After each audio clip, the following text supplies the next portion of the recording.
ಭಗವತರಿಗೆಲ್ಲ ನಮಸ್ಕಾರಗಳು. ಶ್ರೀನಿವಾಸೇತಿ ಶ್ರೇಷ್ಠತೆಯ ಪಾತ್ರಂ ಗುಣಾನ್ವಿತಃ ಕೌಶಿಕೋऽನन्तರಂಗಾರ್ಯಶ್ಚಿರಂ ವಿಜೇತಾಂ ಭುವಿ ನ್ಯಸ್ತಾತ್ಮೀಯಪರಂ ವರಪ್ರದಗುರೌ ವೈರಾಗ್ಯಭಾಗ್ಯೋರಥೋ ವೇದಾಂತಾಮೃತಸಾರವಂತಮನಘಾತ್ ಶ್ರೀನಿವಾಸಾತ್ ಕುರೋಃ ಶ್ರೀಶೈಲಾನ್ವಯಕೌಸ್ತುಭಸ್ಯತನಯಂ ಶ್ರೇಯೋನಿಧೇಃ ಶ್ರೀನಿಧೇಃ ವಂದೇ ಸಾಧು ಕಟಾಕ್ಷಕೇಳನಿಲಯಂ ಶ್ರೀಕೃಷ್ಣಸದ್ದೇಶಿಕಂ ಶ್ರೀವಾಸರಂಗಪರಕಾಲमुनित्रयाप्तलक्ष्मात्मरक्षणेति त्वैगागमान्तम् आचार्यभक्तिपरिपूतमनर्घशीलं गोपालदेशिकमुनिं गुरुमाश्रयामः।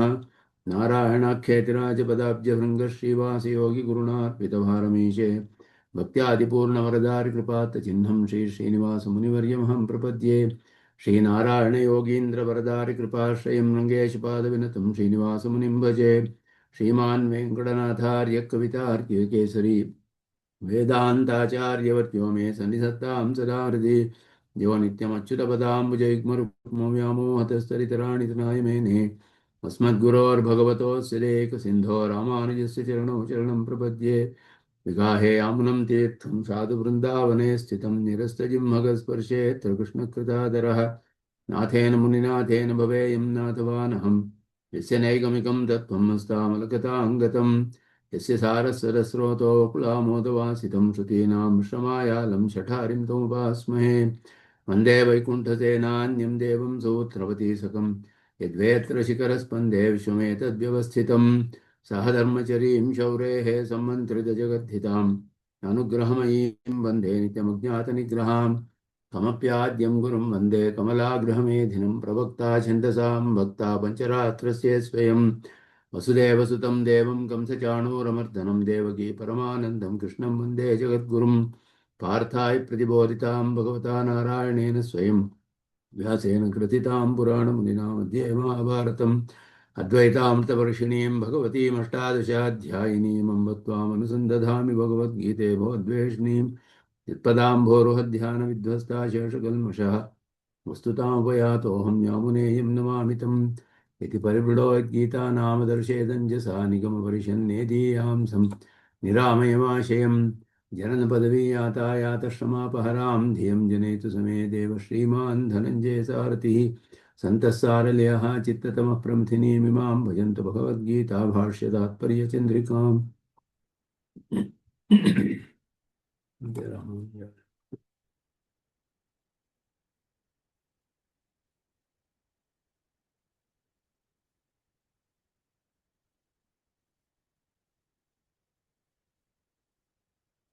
ಕ್ಷೇತ್ರಜ್ಞನ ಸ್ವರೂಪವನ್ನು ಹೇಳ್ತಿರುವಂತಹ ಭಾಗ 13ನೇ ಅಧ್ಯಾಯದಲ್ಲಿ ಇಲ್ಲಿ ಪರಿಶುದ್ಧವಾದ ಆತ್ಮಸ್ವರೂಪವು ಅದರ ಸ್ವರೂಪವನ್ನು ಶೋಧನೆ ಮಾಡ್ತಾ ಇರುವಾಗ ವಿಧ ವಿಧವಾದ ರೀತಿಯಲ್ಲಿ ಆತ್ಮಸ್ವರೂಪದ ವಿಷಯವನ್ನು ಇಲ್ಲಿ ಪರಮಾತ್ಮನ ಉಪದೇಶ ಮಾಡ್ತಿರೋದ್ರಲ್ಲಿ ಬಹಿರಂತಶ್ಚ ಭೂತಾನಾಂ ಅಚರಂ ಚರಮೇವಚ ಸೂಕ್ಷ್ಮತ್ವಾತ್ ತದವಿಜ್ಞೇಯಂ ದೂರಸ್ಥಂಚ ಅಂತಿಕೆ ಚ ತತ್. ದೂರದಲ್ಲಿಯೂ ಇದೆ ಹತ್ತಿರದಲ್ಲಿಯೂ ಇದೆ ಅಂತ ಹೇಳೋರಿಗೆ ಆತ್ಮಸ್ವರೂಪವು ದೂರದಲ್ಲಿರುವುದು ಯಾರು ಅಂದರೆ ಅಮಾನಿತ್ವಾದಿ ಗುಣಗಳು ಇಲ್ಲದೆ ಇರೋರಿಗೆ, ಹತ್ತಿರದಲ್ಲಿರುವಂತಹದ್ದು ಆ ಗುಣಗಳನ್ನು ಹೊಂದಿರುವವರಿಗೆ ಆ ರೀತಿ ಅರ್ಥ ಮಾಡಿದ್ರು. ಅದನ್ನು ಮಾಡುವವರೆಲ್ಲ ಹೇಳ್ತಾರೆ ಅಣುಹಿಲ್ ಅಣುಹುಂ ಅಂತ ಹೇಳಿಬಿಟ್ಟು, ಯಾರು ಪರಮಾತ್ಮನ ಹತ್ರ ಹೋದರೆ ಅವನು ನಮ್ಮ ಹತ್ರ ಬರ್ತಾನೆ, ದೂರ ಹೋದರೆ ದೂರ ಹೋಗ್ತಾನೆ ಅಂತ ಹೇಳಿಬಿಟ್ಟು. ಹಾಗೆ ಸೂಕ್ಷ್ಮತ್ವ ಪರಮಾತ್ಮ ಸ್ವರೂಪದಲ್ಲಿ ಭಕ್ತರ ವಿಷಯದಲ್ಲಿ ಹೇಗೋ ಹಾಗೆಯೇ ಆತ್ಮಸ್ವರೂಪವು ಕೂಡ ಅಮಾನಿತ್ವಾದಿ ಗುಣಗಳನ್ನು ಉಳ್ಳವರಿಗೆ ಆತ್ಮಸ್ವರೂಪವು ಸಾಕ್ಷಾತ್ಕಾರವಾಗುತ್ತೆ. ಇದೆಲ್ಲ ಇಲ್ಲದೆ ಇರೋವರಿಗೆ ಆಗೋದಿಲ್ಲ ಅನ್ನೋದು. ಪೃಥ್ವಿ ಮೊದಲಾದ ಭೂತಗಳನ್ನೆಲ್ಲ ಬಿಟ್ಟು ಅವನು ಅಶರೀರಿಯಾಗಿ ಇರುವಂತಹ ಅವಸ್ಥೆಯಲ್ಲಿ ಹೊರಗಡೆ ಇರ್ತಾನೆ, ಅದರ ಒಳಗಡೆಯೂ ಇರ್ತಾನೆ. ಮುಕ್ತಾವಸ್ಥೆಯಲ್ಲಿಯೂ ಕೂಡ ದೇಹಗಳನ್ನು ತೆಗೆದುಕೊಂಡು ಶರೀರದ ಒಳಗಡೆಯೂ ಕೂಡ ಇರ್ತಾನೆ. ಇದೆಲ್ಲ ಕೆಲವು ಭಾಗವನ್ನು ತಾತ್ಪರ್ಯ ಚಂದ್ರಿಕೆಯಲ್ಲಿ ನೋಡಿದ್ವಿ. ಎಲ್ಲ ಅವನು ಮುಕ್ತಾವಸ್ಥೆಯಲ್ಲಿ ಎಲ್ಲ ಲೋಕಗಳಲ್ಲಿಯೂ ಅವನು ಸಂಕಲ್ಪಕ್ಕೆ ಅನುಗುಣವಾಗಿ ಸಂಚಾರ ಮಾಡುವಂತಹ, ಸಂಕಲ್ಪಕ್ಕೆ ಅನುಗುಣವಾದ ಶರೀರಗಳನ್ನು ಪರಿಗ್ರಹ ಮಾಡಿ ಅವನ ಇಚ್ಛೆ ಬಂದಂತೆ ಎಲ್ಲಿ ಬೇಕಾದರೂ ಅವನು ಸಂಚಾರ ಮಾಡಬಹುದು. ಇದನ್ನೆಲ್ಲ ಮುಕ್ತನಿಗೆ ಹೇಳಲ್ಪಟ್ಟಿದೆ. ಆದ್ದರಿಂದ ಅದೆಲ್ಲ ಮುಕ್ತನ ವೈಭವವನ್ನು ಹೇಳುವಂತಹ ಆ ರೀತಿ ಆತ್ಮಸ್ವರೂಪವುದು ಆದರೆ ಮುಕ್ತ ಸ್ವರೂಪದಲ್ಲಿ ಆಗಿರುತ್ತೆ.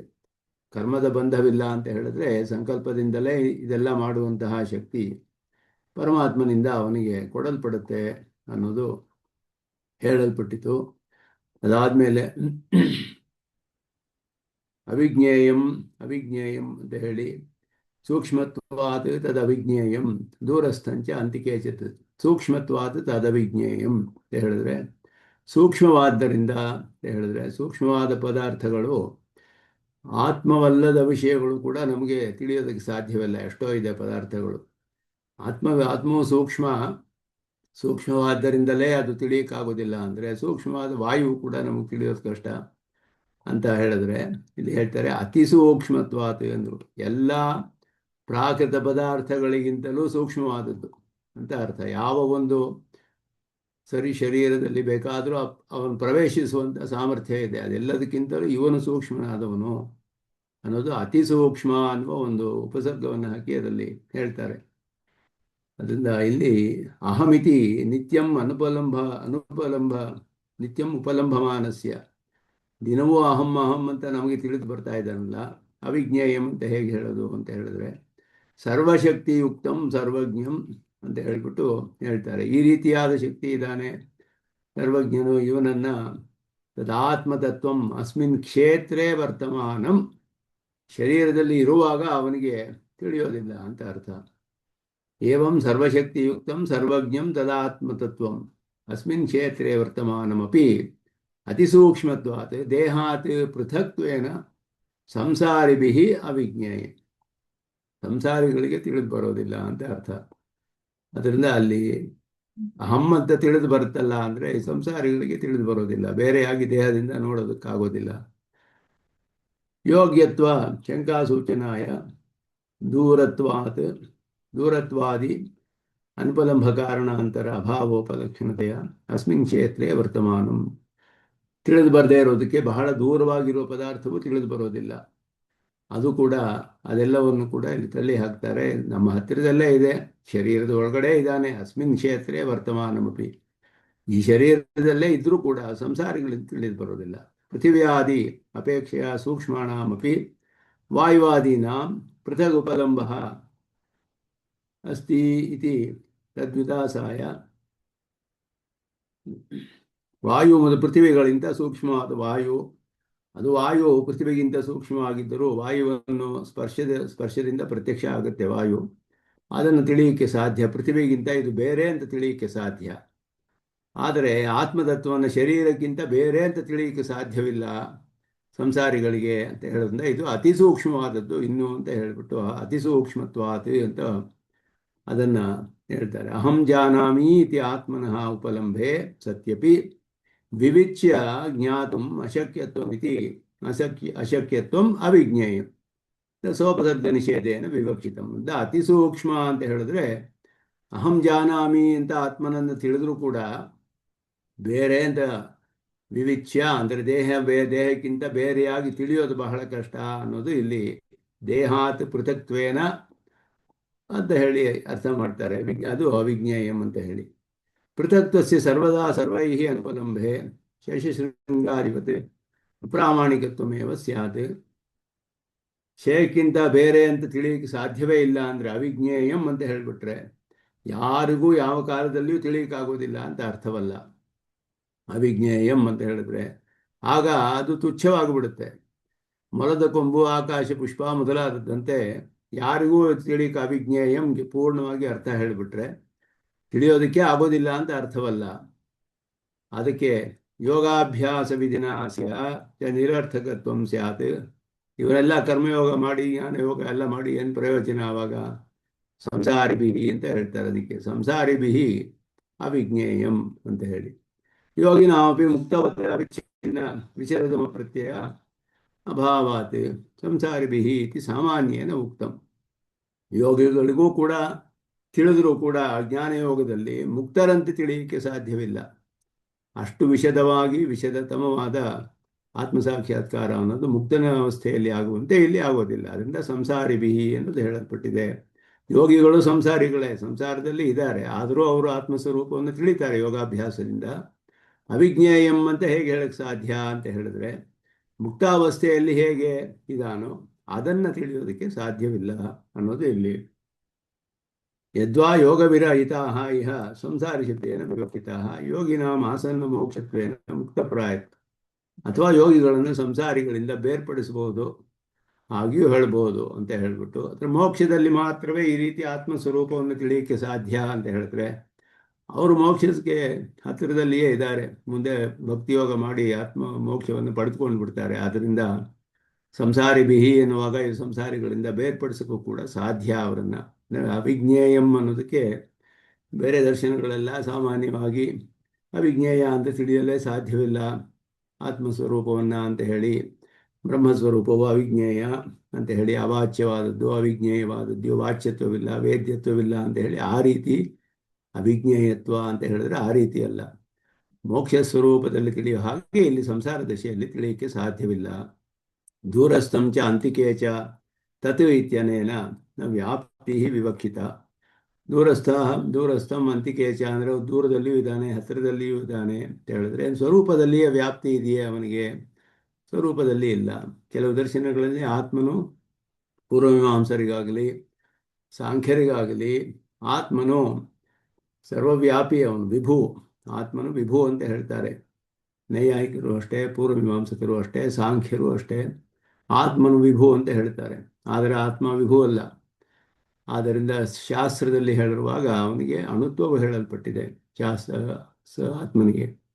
ಆದ್ದರಿಂದ ಸ್ವರೂಪದಲ್ಲಿ ವ್ಯಾಪ್ತಿ ಇಲ್ಲ, ದೂರವೂ ಇದ್ದಾನೆ ಹತ್ತಿರವೂ ಇದ್ದಾನೆ ಅಂತ ಹೇಳಿದ್ರೆ, ಸರ್ವಮಾವೃತ್ಯ ತಿಷ್ಠತಿ ಪ್ರಾಗೇವ ಉಕ್ತತ್ವ, ಅದರಲ್ಲಿಯೇ ಹೇಳಲ್ಪಟ್ಟಿದೆ. ಅವನಿಗೆ ಜ್ಞಾನ, ಧರ್ಮಭೂತ ಜ್ಞಾನದಿಂದ ವ್ಯಾಪ್ತಿಯೇ ಹೊರತು ಸ್ವರೂಪದಿಂದ ವ್ಯಾಪ್ತಿಯಲ್ಲ ಅನ್ನೋದು. ಅತಃ ಅತ್ರ ಸೂಕ್ಷ್ಮತ್ವಾತ್ ಸಂಸಾರಿಭಿಃ ಅವಿಜ್ಞೇಯಸ್ಯ ಕಥಂ ತೈರೇವ ವಿಜ್ಞಾತವ್ಯ ವಿಧಿ. ಇದೆಲ್ಲ ಉಪದೇಶ ಮಾಡ್ತಿರೋದು ಯಾರಿಗೆ? ಸಂಸಾರಿಗಳಿಗೆ ಸೂಕ್ಷ್ಮವಾದ ತಿಳಿಯಕ್ಕೆ ಸಾಧ್ಯವಿಲ್ಲ ಅಂದರೆ ಅವರಿಗೆ ತಿಳಿಬೇಕು ಅಂತ ವಿಧಿಸ್ತಾ ಇದ್ದೀರಲ್ಲ, ಹೇಗೆ ಸಾಧ್ಯ ಇದು ಅಂತ ಹೇಳಿದ್ರೆ, ಅದಕ್ಕೆ ಹೇಳ್ತಾರೆ ಅಮಾನಿತ್ವಾದಿ ಗುಣಗಳನ್ನು ಪಡೆದುಕೊಳ್ಳಿ, ಆಗ ನೋಡೋಕೆ ಸಾಧ್ಯ ಅಂತ ಹೇಳಿದ್ರು. ಆದ್ದರಿಂದ ಅಧಿಕಾರಿ ಭೇದೇನ ದುರ್ಗ್ರಹತ್ವ ಸುಗ್ರಹತ್ವ ಪರತ್ವ ಮಾಹ. ಸೂಕ್ಷ್ಮವಾಗಿದೆ, ತಿಳಿಯೋಕ್ಕೆ ಸಾಧ್ಯವಿಲ್ಲ ಆತ್ಮ ಸ್ವರೂಪವು ಅಂತ ಹೇಳಿಬಿಟ್ರೆ, ತಿಳಿಬೇಕು ಅಂತ ತಾನೇ ಉಪದೇಶ ಮಾಡ್ತಾ ಇರೋದು ಕೃಷ್ಣ ಇಲ್ಲಿ. ಅಮಾನಿತ್ವಾದಿ ಗುಣಗಳಿರೋರಿಗೆ ತಿಳಿತಾರೆ, ಅದನ್ನು ತಿಳಿದಿದ್ದರೆ ತಿಳಿಯಬಹುದು, ಅದನ್ನು ಮೈಗೂಡಿಸಿಕೊಂಡು ಯೋಗದಲ್ಲಿ ತಿಳಿಯಬಹುದು, ಅದನ್ನು ತಿಳಿಯಬೇಕು ಅಂತ ಇಲ್ಲಿ ಉಪದೇಶ ಮಾಡ್ತಾ ಇರೋದು. ಅದು ಬಹಳ ಆಶ್ಚರ್ಯವಾಗಿ ಅಷ್ಟಗಳನ್ನೆಲ್ಲ ಇಲ್ಲಿ ಹೇಳ್ತಾರೆ. ಬಹಿರಂತಶ್ಚ ಭೂತಾನಾಂ ಅಚರಂ ಚರಮೇವ ಚ ಸೂಕ್ಷ್ಮತ್ವಾತ್ ತದ್ ಅವಿಜ್ಞೇಯಂ ದೂರಸ್ಥಂ ಚಾಂತಿಕೆ ಚ ತತ್. ಇದಕ್ಕೆ ಎಷ್ಟು ಅರ್ಥಗಳಿದೆ. ಸೂಕ್ಷ್ಮತ್ವಾತ್ ತದ್ ಅವಿಜ್ಞೇಯಂ ಅನ್ನೋದಕ್ಕೆ ಅಷ್ಟು ವಿವರಣೆಗಳನ್ನು ಸ್ವಾಮಿ ದೇಶಿಕನ್ ಸ್ಪಷ್ಟಪಡಿಸ್ತಾರೆ. ಅವಿಭಕ್ತಂ ಚ ಭೂತೇಶು ವಿಭಕ್ತಮಿವ ಚ ಸ್ಥಿತಂ ಭೂತ ಭರ್ತೃ ಚ ಅಜ್ಞೇಯಂ ಗ್ರಸಿಷ್ಣು ಪ್ರಭವಿಷ್ಣು ಚ.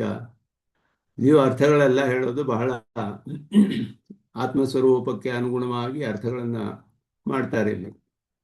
ಅವಿಭಕ್ತಂ ಚ ಭೂತೇಶು ವಿಭಕ್ತಮಿವ ಚ ಸ್ಥಿತಂ, ಬೇರೆ ಅಲ್ಲ ಅಂತ ಇದೆ, ಬೇರೆ ಆಗಿಯೂ ಇದೆ ಅಂತ ಅರ್ಥ. ದೇವ ಮನುಷ್ಯಾದಿ ಭೂತೇಶು ಸರ್ವತ್ರ ಸ್ಥಿತಂ ಆತ್ಮವಸ್ತು ವೇದಿತೃತ್ವೈಕಾಕಾರತೆಯ ಅವಿಭಕ್ತಂ. ಈ ರೀತಿ ಅರ್ಥ ಮಾಡಬೇಕು. ಜ್ಞಾತೃತ್ವ ಅನ್ನುವ ಒಂದು ಆಕಾರವಿರೋದ್ರಿಂದ ಏತದ್ಯೋ ವೇತ್ತಿ ತಂ ಪ್ರಾಹು ಕ್ಷೇತ್ರಜ್ಞೇರಿ ತದ್ವಿಧ ಅಂತ ಹೇಳಿರುವ ಅವೇದಿತೃತ್ವ ಅನ್ನುವ ಆಕಾರವು ಇರೋದರಿಂದ ಅವನು ಬೇರೆಯಾಗಿದ್ದಾನೆ. ಸ್ಥಿತಂ ಆತ್ಮವಸ್ತು ವೇದಿತೃತ್ವ ಐಕಾಕಾರತೆಯ ಅವಿಭಕ್ತಂ. ವೇದಿತೃತ್ವ ಇದೆ ಅನ್ನೋ ಆಕಾರದಿಂದಲೇ ತಿಳಿಯಕ್ಕೆ ಸಾಧ್ಯವಿಲ್ಲ. ಅವಿದುಷಾಂ ದೇವಾದ್ಯಾಕಾರೇಣ ಅಯಂ ದೇವ ಮನುಷ್ಯ ಇತಿ ಸ್ಥಿತಂ. ಬೇರೆ ಮಾಡೋಕ್ಕಾಗುವುದಿಲ್ಲ ಅಂದರೆ ವೇದಿತೃತ್ವ ಅನ್ನೋ ಆಕಾರದಿಂದ ಅವನಾಗಿರೋದ್ರಿಂದ ಅವನು ಎರಡೂ ಸೇರಿಯೇ ಇದ್ದಾರೆ ಇಬ್ಬರು ಕೂಡ. ಆದರೆ ತಿಳಿದೇ ಇರೋರು ಏನು ಮಾಡ್ತಾರೆ ಅಂತ ಹೇಳಿದ್ರೆ, ಅವಿಭಕ್ತಂ ದೇವಾದ್ಯಾಕಾರೇಣ ಅಯಂ ದೇವ ಮನುಷ್ಯ ಇತಿ ವಿಭಕ್ತಮಿವ ಚ ಸ್ಥಿತಂ. ಬೇರೆ ಬೇರೆಯಾಗೂ ಇದ್ದಾನವನು. ಎಲ್ಲ ಶರೀರಗಳಲ್ಲೂ ಇರುವಂತಹ ಆತ್ಮನು ಒಂದೇ ರೂಪ ಜ್ಞಾನಾಕಾರವೇ, ಎಲ್ಲದರಲ್ಲಿಯೂ ವೇದಿತೃತ್ವ ಅನ್ನುವ ಆಕಾರವುಳ್ಳ ಆತ್ಮನೇ ಇರೋದೆಲ್ಲದರಲ್ಲೂ. ಎಲ್ಲ ದೇಹದಲ್ಲಿಯೂ ಇರುವ ಆತ್ಮರು ಒಬ್ಬೊಬ್ಬರು ಇವನು ಬೇರೆ ಆಕಾರ ಇವನು ಬೇರೆ ಆಕಾರ ಅಂತ ಹೇಳೋಕ್ಕಾಗೋದಿಲ್ಲ. ಆ ರೀತಿಯಾದ ರೂಪದಿಂದ ಅವಿಭಕ್ತ. ಆದರೆ ದೇವ ಮನುಷ್ಯ ಅನ್ನೋ ರೂಪದಿಂದ ವಿಭಕ್ತ. ಈ ದೇವ ಮನುಷ್ಯ ಅನ್ನೋ ರೂಪದಿಂದ ವಿಭಕ್ತರಾಗಿರೋದು ಯಾರಿಗೆ ಅಂದರೆ ಈ ಜ್ಞಾನವಿಲ್ಲದೆ ಇರೋರಿಗೆ. ಜ್ಞಾನವಿಲ್ಲದೆ ಇರುವವರಿಗೆ ದೇವ ಮನುಷ್ಯಾದಿ ಶರೀರದಲ್ಲಿ ಆತ್ಮ ಇದ್ದರೂ ಕೂಡ ಇದು ಒಂದೇ ಆಕಾರ, ಅವನು ಅದೇ ಆಕಾರ, ಅವನು ಅದೇ ಆಕಾರ, ಅದರಿಂದ ಅವಿಭಕ್ತ ಅಂತ ಹೇಳಲ್ಪಡುತ್ತೆ ಇಲ್ಲಿ. ದೇವೋಹಂ ಮನುಷ್ಯೋಹಮಿತಿ ದೇಹ ಸಾಮಾನಾಧಿಕರಣ್ಯೇನ ಅನುಸಂಧೀಯ ಮಾನಮಪಿ ವೇರಿತೃತ್ವೇನ ದೇಹಾದ ಅರ್ಥಾಂತರಭೂತಂ ಜ್ಞಾತುಂ ಶಕ್ಯಂ ಇತಿ ಆದೌ ಉಕ್ತಮೇವ. ಮೊದಲೇ ಹೇಳಲ್ಪಟ್ಟಿತು, ವೇದಿತೃತ್ವಾಕಾರದಿಂದ ಇವನು ದೇಹಕ್ಕಿಂತ ಬೇರೆ ಅಂತ ತಿಳಿಯಕ್ಕೆ ಸಾಧ್ಯ. ಆದ್ದರಿಂದ ಏತದ್ಯೋ ವೇತ್ತಿ ತಂ ಪ್ರಾಹುಃ ಅಂತ ಹೇಳಲ್ಪಟ್ಟಿತು. ಇತಿ ಇದಾನೀಂ ಪ್ರಕಾರಾಂತರೈಶ್ಚ ಜ್ಞಾತುಂ ಶಕ್ಯಮಿತಿ ಭೂತಭರ್ತೃ ಚ. ಇನ್ನೊಂದು ಆ ರೀತಿಯಲ್ಲಿಯೂ ದೇಹಕ್ಕಿಂತ ಬೇರೆ ಅಂತ ಹೇಳಕ್ಕೆ ಸಾಧ್ಯ. ಭೂತಭರ್ತೃ ತಜ್ಞೇಯಂ ಗ್ರಸಿಷ್ಣು ಪ್ರಭವಿಷ್ಣು ಚ. ಇದೆರಡು ಕೂಡ ಇಲ್ಲಿ ಶರೀರದಲ್ಲಿರುವ ಜೀವಾತ್ಮನು ಬೇರೆ ಅಂತ ತಿಳಿಯಕ್ಕೆ ಸಾಧ್ಯ. ಹೇಗೆ ಅಂದರೆ ಭೂತಾನಾಂ ಪೃಥಿವ್ಯಾದೀನಾಂ ದೇಹರೂಪೇಣ ಸಂಹತಾನಾಂ ಯತ್ ಭರ್ತೃ ತದ್ಭರ್ತವ್ಯೇಭ್ಯಃ ಭೂತೇಭ್ಯಃ ಅರ್ಥಾಂತರಂ ಜ್ಞೇಯಂ ಅರ್ಥಾಂತರಮಿತಿ ಜ್ಞಾತುಂ ಶಕ್ಯಂ. ಈ ಪೃಥ್ವಿ ಮೊದಲಾದದ್ದೆಲ್ಲ ದೇಹರೂಪದಿಂದ ಸೇರಿದೆ, ಎಲ್ಲ ಪಾಂಚಭೌತಿಕವಾದದ್ದು. ಭೂತಗಳೆಲ್ಲ ಪೃಥಿವಿಯಾದ ರೂಪದಲ್ಲಿ ಸೇರಿದೆ. ಅದನ್ನು ಯಾರು ಧರಿಸಿದಾನೋ ಅವನು ಬೇರೆ ಅಂತ ತಿಳಿಯಕ್ಕೆ ಸಾಧ್ಯ. ಅದನ್ನೆಲ್ಲ ಯಾರೋ ಧರಿಸಿದರೆ ತಾನೇ ಎಲ್ಲವೂ ಇರುತ್ತೆ. ಆದ್ದರಿಂದ ಅದು ಬೇರೆ ಪದಾರ್ಥ ಅಂತ ತಿಳಿಯಲು ಸಾಧ್ಯ. ಹಾಗೆಯೇ ಗ್ರಸಿಷ್ಣು ಅಂತ ಹೇಳಿದ್ರೆ ಅನ್ನಗಳನ್ನೆಲ್ಲ ಅನುಭವಿಸುವವನು. ಭೌತಿಕಾನಾಂ ಗ್ರಸಿಷ್ಣು, ಭೌತಿಕವಾದ ಅನ್ನ ಮೊದಲಾದ ಪದಾರ್ಥಗಳನ್ನು ತಿನ್ನುವವನು. ಗ್ರಸಮಾನೇಭ್ಯ ಭೂತೇಭ್ಯ ಗ್ರಸಿತೃತ್ವೇನ ಅರ್ಥಾಂತರಭೂತಂ ಇತಿ ಜ್ಞಾತುಂ ಶಕ್ಯಂ. ತಿನ್ನಲ್ಪಡುವುದು ಅನ್ನ, ತಿನ್ನುವವನು ಜೀವಾತ್ಮ ಅಂತ ಹೇಳಿ. ಆದ್ದರಿಂದ ತಿನ್ನುವವನು ಬೇರೆ, ತಿನ್ನಲ್ಪಡುವ ಪದಾರ್ಥ ಬೇರೆ. ಗ್ರಸಮಾನೇಭ್ಯ ಭೂತೇಭ್ಯ ಅದೆಲ್ಲ ಪಾಂಚಭೌತಿಕವಾದದ್ದು. ಅನ್ನ ಮೊದಲಾದದ್ದೆಲ್ಲ ಪಾಂಚಭೌತಿಕವಾದದ್ದು. ಅದನ್ನು ತಿನ್ನವನು ಬೇರೆ, ಆ ಪದಾರ್ಥವೇ ಬೇರೆ. ಮತ್ತೆ ಪ್ರಭವಿಷ್ಣು ಅಂದರೆ ಅದಕ್ಕೆ ಸೇರಿದಂತೆ ಅರ್ಥ ಮಾಡ್ತಾರೆ. ಪ್ರಭವ ಹೇತುಶ್ಚ ಅಂದರೆ ಉತ್ಪತ್ತಿ ಮಾಡೋದು ಅಂತ ಅರ್ಥ. ಉತ್ಪತ್ತಿಗೆ ಕಾರಣ. ಯಾವುದರ ಉತ್ಪತ್ತಿಗೆ ಅಂದರೆ ಅದರ ಅವಸ್ಥಾಂತರಾಪತ್ತಿಗೆ. ಈ ಅನ್ನವನ್ನು ತಿಂದ ಅನ್ನವು ಬೇರೆ ಅವಸ್ಥೆಗೆ ಹೋಗಬೇಕಾದ್ರೆ ಅಲ್ಲೊಬ್ಬ ಜೀವಾತ್ಮ ಇರಬೇಕು ಒಳಗಡೆ. ಇಲ್ಲದೆ ಹೋದರೆ ಅದು ಕಾರ್ಯವಾಗೋದಿಲ್ಲ, ತಿಂದಿದ್ದು ಕಾರ್ಯವಾಗೋದಿಲ್ಲ. ಉತ್ಪತ್ತಿ ಅಂತ ಹೇಳಿದ್ರೆ ಕಾರ್ಯಾಂತರ ಅವಸ್ಥೆ, ಇನ್ನೊಂದು ಅವಸ್ಥಾಂತರಾಪತ್ತಿಯೇ ಉತ್ಪತ್ತಿ. ಆದ್ದರಿಂದ ಅದಕ್ಕೆ ಬೇರೆ ಅವಸ್ಥೆಗಳು ಬರಬೇಕಾದ್ರೆ ರಸವಾಗಿ ಪರಿಣಾಮ ಹೊಂದುತ್ತೆ, ಮಲವಾಗಿ ಪರಿಣಾಮ ಹೊಂದುತ್ತೆ. ಇದೆಲ್ಲ ಮಾಡಿಸೋದು, ಈ ಕೆಲಸಗಳೆಲ್ಲ ಕಾರ್ಯಗಳೆಲ್ಲ ಯಾರಿಂದ ಆಗುತ್ತೆ ಅಂದರೆ ಅವನು ಉತ್ಪತ್ತಿ ಮಾಡುವವನು ಜೀವಾತ್ಮ ಒಳಗಡೆ ಈ ಕಾರ್ಯಗಳನ್ನೆಲ್ಲ. ಅಂದರೆ ಗ್ರಸ್ತಾನಾಂ ಅನ್ನಾದೀನಾಂ ಆಕಾರಾಂತರೇಣ ಪರಿಣತಾನಾಂ ಪ್ರಭವ ಹೇತು. ಅದಕ್ಕೆ ಬೇರೆ ಆಕಾರಗಳಿಂದ ಪರಿಣಾಮ ಉಂಟು ಮಾಡೋಕ್ಕೆ ಕಾರಣವಾಗುವವನು ಜೀವಾತ್ಮ. ಅವನು ಅರ್ಥಾಂತರಮಿತಿ ಜ್ಞಾತುಂ ಶಕ್ಯಂ. ಅವುಗಳಿಗಿಂತ ಇವನು ಬೇರೆ ಅಂತ ತಿಳಿಯಕ್ಕೆ ಸಾಧ್ಯ. ಇದಕ್ಕೆ ಒಂದು ಲೌಕಿಕವಾದ ದೃಷ್ಟಾಂತ ನಮಗೆ ಕೊಡ್ತಾರೆ ತೋರಿಸೋದಕ್ಕೆ. ಮೃತ ಶರೀರೇ ಅಂತ ಹೇಳಿದರು. ಮೃತ ಶರೀರದಲ್ಲಿ ಗ್ರಸನ ಪ್ರಭಾವಾದಿನ ಪ್ರದರ್ಶನಾತ್, ತಿನ್ನೋದು, ಅದು ಹಿಂದಿದ್ದು ಜೀರ್ಣವಾಗೋದು, ಇದೆಲ್ಲ ಮೃತ ಶರೀರದಲ್ಲಿ ಕಂಡುಬರೋದಿಲ್ಲ. ಆದ್ದರಿಂದ ಭೂತ ಸಂಘಾತ ರೂಪಂ ಕ್ಷೇತ್ರಂ ಗ್ರಸನ ಪ್ರಭವ ಭರಣ ಹೇತು ಇತಿ ನಿಶ್ಚೀಯತೆ. ಆದ್ದರಿಂದ ಗ್ರಸನ ಪ್ರಭವ ಭರಣ ಹೇತು, ಭೂತ ಸಂಘಾತ ರೂಪವಾದ ಕ್ಷೇತ್ರದಲ್ಲಿ ಇದೆಲ್ಲ ಆಗುತ್ತೆಯೇ ಹೊರತು ಗ್ರಸನ ಪ್ರಭವ ಭರಣಕ್ಕೆ ಕಾರಣವಾಗುವುದು ಅದು ಪರಿಣಾಮ ಹೊಂದಿಸುವವನು ಜೀವಾತ್ಮ. ಮೃತ ಶರೀರದಲ್ಲಿ ಇದೆಲ್ಲ ಕಂಡುಬರೋದಿಲ್ಲ. ಆದ್ದರಿಂದ ಕ್ಷೇತ್ರವು ಭೂತ ಸಂಘಾತ ರೂಪವಾದ ಕ್ಷೇತ್ರ. ಆ ಕ್ಷೇತ್ರದಲ್ಲಿ ಇಲ್ಲಿ ಗ್ರಸನ ಪ್ರಭವ ಇಲ್ಲಿ ಏನು ಹೇಳಿದರು, ಪ್ರಭರಣ ಹೇತು ಅಂತ ಇಲ್ಲಿ ಮುಂದೆ ವಿವರಿಸ್ತಾರೆ ಇವರು. ಈ ಪರಿಣಾಮವನ್ನು ಪ್ರಭವಿಷ್ಣು ಅಂತ ಹೇಳಿದ್ರೆ ಉಂಟು ಮಾಡುವವನು, ಪರಿಣಾಮವನ್ನು ಉಂಟು ಮಾಡುವವನು ಅಂತ ಹೇಳಿಬಿಟ್ಟು. ಆದ್ದರಿಂದ ಗ್ರಸನ ಪ್ರಭವ ಭರಣಕ್ಕೆ ಜೀವಾತ್ಮ ಕಾರಣ, ಭೂತ ಸಂಘಾತ ರೂಪವಾದದ್ದು ಕ್ಷೇತ್ರ. ಆದ್ದರಿಂದ ಈ ಮೃತ ಶರೀರದಲ್ಲಿ ಇರುವಂತಹ ಅವನು ನ ಭೂತ ಸಂಘಾತ, ಇಲ್ಲಿ ನಕಾರ ಸೇರಿಸ್ಕೊಳ್ಬೇಕು, ನಾನು ಅದನ್ನು ಬಿಟ್ಟುಬಿಟ್ಟೆ. ಮೃತ ಶರೀರೇ ಗ್ರಸನ ಪ್ರಭವಾದೀನಾಂ ಅದರ್ಶನಾತ್ ನ ಭೂತ ಸಂಘಾತಂ ಕ್ಷೇತ್ರಂ ಗ್ರಸನ ಪ್ರಭವ ಭರಣ ಹೇತು. ನಾ ಅನ್ನೋದು ಇಲ್ಲೇ ಇಲ್ಲಿ ನ ಭೂತ ಸಂಘಾತ ರೂಪಂ. ಪ್ರಿಂಟಿಂಗ್ ಮಿಸ್ಟೇಕ್ ಇದೆಯೋ ಅಂದ್ಕೊಂಡೆ, ಸರಿಯಾಗೇ ಇದೆ. ದರ್ಶನಾನ್ನ ಅಂತ ಇದೆ ಇಲ್ಲಿ. ದರ್ಶನಾತ್ ಮೃತ ಶರೀರದಲ್ಲಿ ಇದೆಲ್ಲ ಆಗದೇ ಇರೋದ್ರಿಂದ ನ ಭೂತ ಸಂಘಾತ ರೂಪಂ ಕ್ಷೇತ್ರಂ ಗ್ರಸನ ಪ್ರಭವ ಮರಣ ಭರಣ ಹೇತು. ಭೂತ ಸಂಘಾತ ರೂಪವಾದ ಕ್ಷೇತ್ರವು ಗ್ರಸನ ಪ್ರಭವ ಭರಣ ಇವುಗಳಿಗೆ ನ ಹೇತು, ಕಾರಣವಲ್ಲ ಅನ್ನೋದು ನಿಶ್ಚಯ ಮಾಡಬಹುದು ಅನ್ನೋದನ್ನ ಹೇಳ್ತಾರೆ. ಸ್ವರೂಪ ಭೇದವತ್ ಸ್ವವಿಗ್ರಹ ಕ್ಷೇತ್ರಾದಿಷು ಅವಿಭಕ್ತ ಶಬ್ದ ಪ್ರಯೋಗಾತ್ ಪಂಡಿತಾ ಸಮದರ್ಶಿನಃ ಇತಿ ಪ್ರಾಗುಕ್ತಂ ಸಾಮ್ಯಮಿಹ ಅಪಿ ವಿವಕ್ಷಿತಂ. ಹಿಂದೆ ಹೇಳಿದ ಸಾಮ್ಯವೇ ಇಲ್ಲಿಯೂ ಕೂಡ. ಸ್ವರೂಪ ಭೇದ ಮತ್ ಸ್ವವಿಗ್ರಹ ಕ್ಷೇತ್ರಾದಿಷು ಅವಿಭಕ್ತ ಶಬ್ದ ಪ್ರಯೋಗಾತ್. ವಿಗ್ರಹ ಕ್ಷೇತ್ರ ಇವುಗಳಲ್ಲಿ ವಿಭಕ್ತವಿಲ್ಲದೇ ಇರುವಂತಹ ಶಬ್ದ ಪ್ರಯೋಗವಿದೆ, ಬೇರೆಯಲ್ಲ ಅಂತ ಹೇಳೋ ಹಾಗೆ. ಆದ್ದರಿಂದ ಸ್ವರೂಪವು ಇವಾಗ ಜೀವಾತ್ಮ ಸ್ವರೂಪಗಳು ಒಂದೊಂದರಲ್ಲಿಯೂ ಬೇರೆ ಬೇರೆ ಸ್ವರೂಪವಿದ್ದಾನೆ, ಆದರೆ ಸ್ವರೂಪವೆಲ್ಲ ಒಂದೇ ಆಕಾರ, ಭೇದವಿಲ್ಲ ಅದರಲ್ಲಿ. ಆದ್ದರಿಂದ ತನ್ನ ಒಂದು ವಿಗ್ರಹವಾಗಲಿ ತನ್ನ ಕ್ಷೇತ್ರವಾಗಲಿ ತನಗಿಂತ ಬೇರೆ ಅಲ್ಲ ಅಂತ ತಿಳಿತಾರೆ. ಆ ರೀತಿ ಪಂಡಿತಾ ಸಮದರ್ಶಿನಃ ಅಂದರೆ ಎಲ್ಲರಲ್ಲಿಯೂ ಒಂದೇ ರೀತಿ ನೋಡ್ತಾರೆ ಅಂತ ಹೇಳಿದ್ರೆ, ಎಲ್ಲವನ್ನು ಒಂದೇ ರೀತಿ ನೋಡ್ತಾರೆ ಅಂದರೆ ದೇವ ಮನುಷ್ಯ ಎಲ್ಲ ಒಂದೇ ಅಲ್ಲವಲ್ಲ ಅಂತ ಹೇಳಿದ್ರೆ, ತೃಣಕಾಷ್ಟ ಲೋಷ್ಟ ಎಲ್ಲದರಲ್ಲಿಯೂ ಒಂದೇ ರೀತಿ ಅಂತ ಹೇಳಿದ್ರೆ, ಆತ್ಮ ಜ್ಞಾನಾಕಾರ ಅನ್ನುವ ರೂಪದಿಂದ ವೇದಿತೃತ್ವ ಅನ್ನುವ ಆಕಾರದಿಂದ ಏಕ, ಅಲ್ಲಿ ಸಮವಾದ ಸಮದರ್ಶನ ಅನ್ನೋದು ಇಲ್ಲಿ, ಅದುವೇ ಇಲ್ಲಿಯೂ ಹೇಳಲ್ಪಡುತ್ತೆ. ಅವಿಭಕ್ತಂ ಅಂದರೆ ಸ್ವರೂಪೇಣ ದೇವಾದಿ ವಿಭಾಗ ರಹಿತಂ.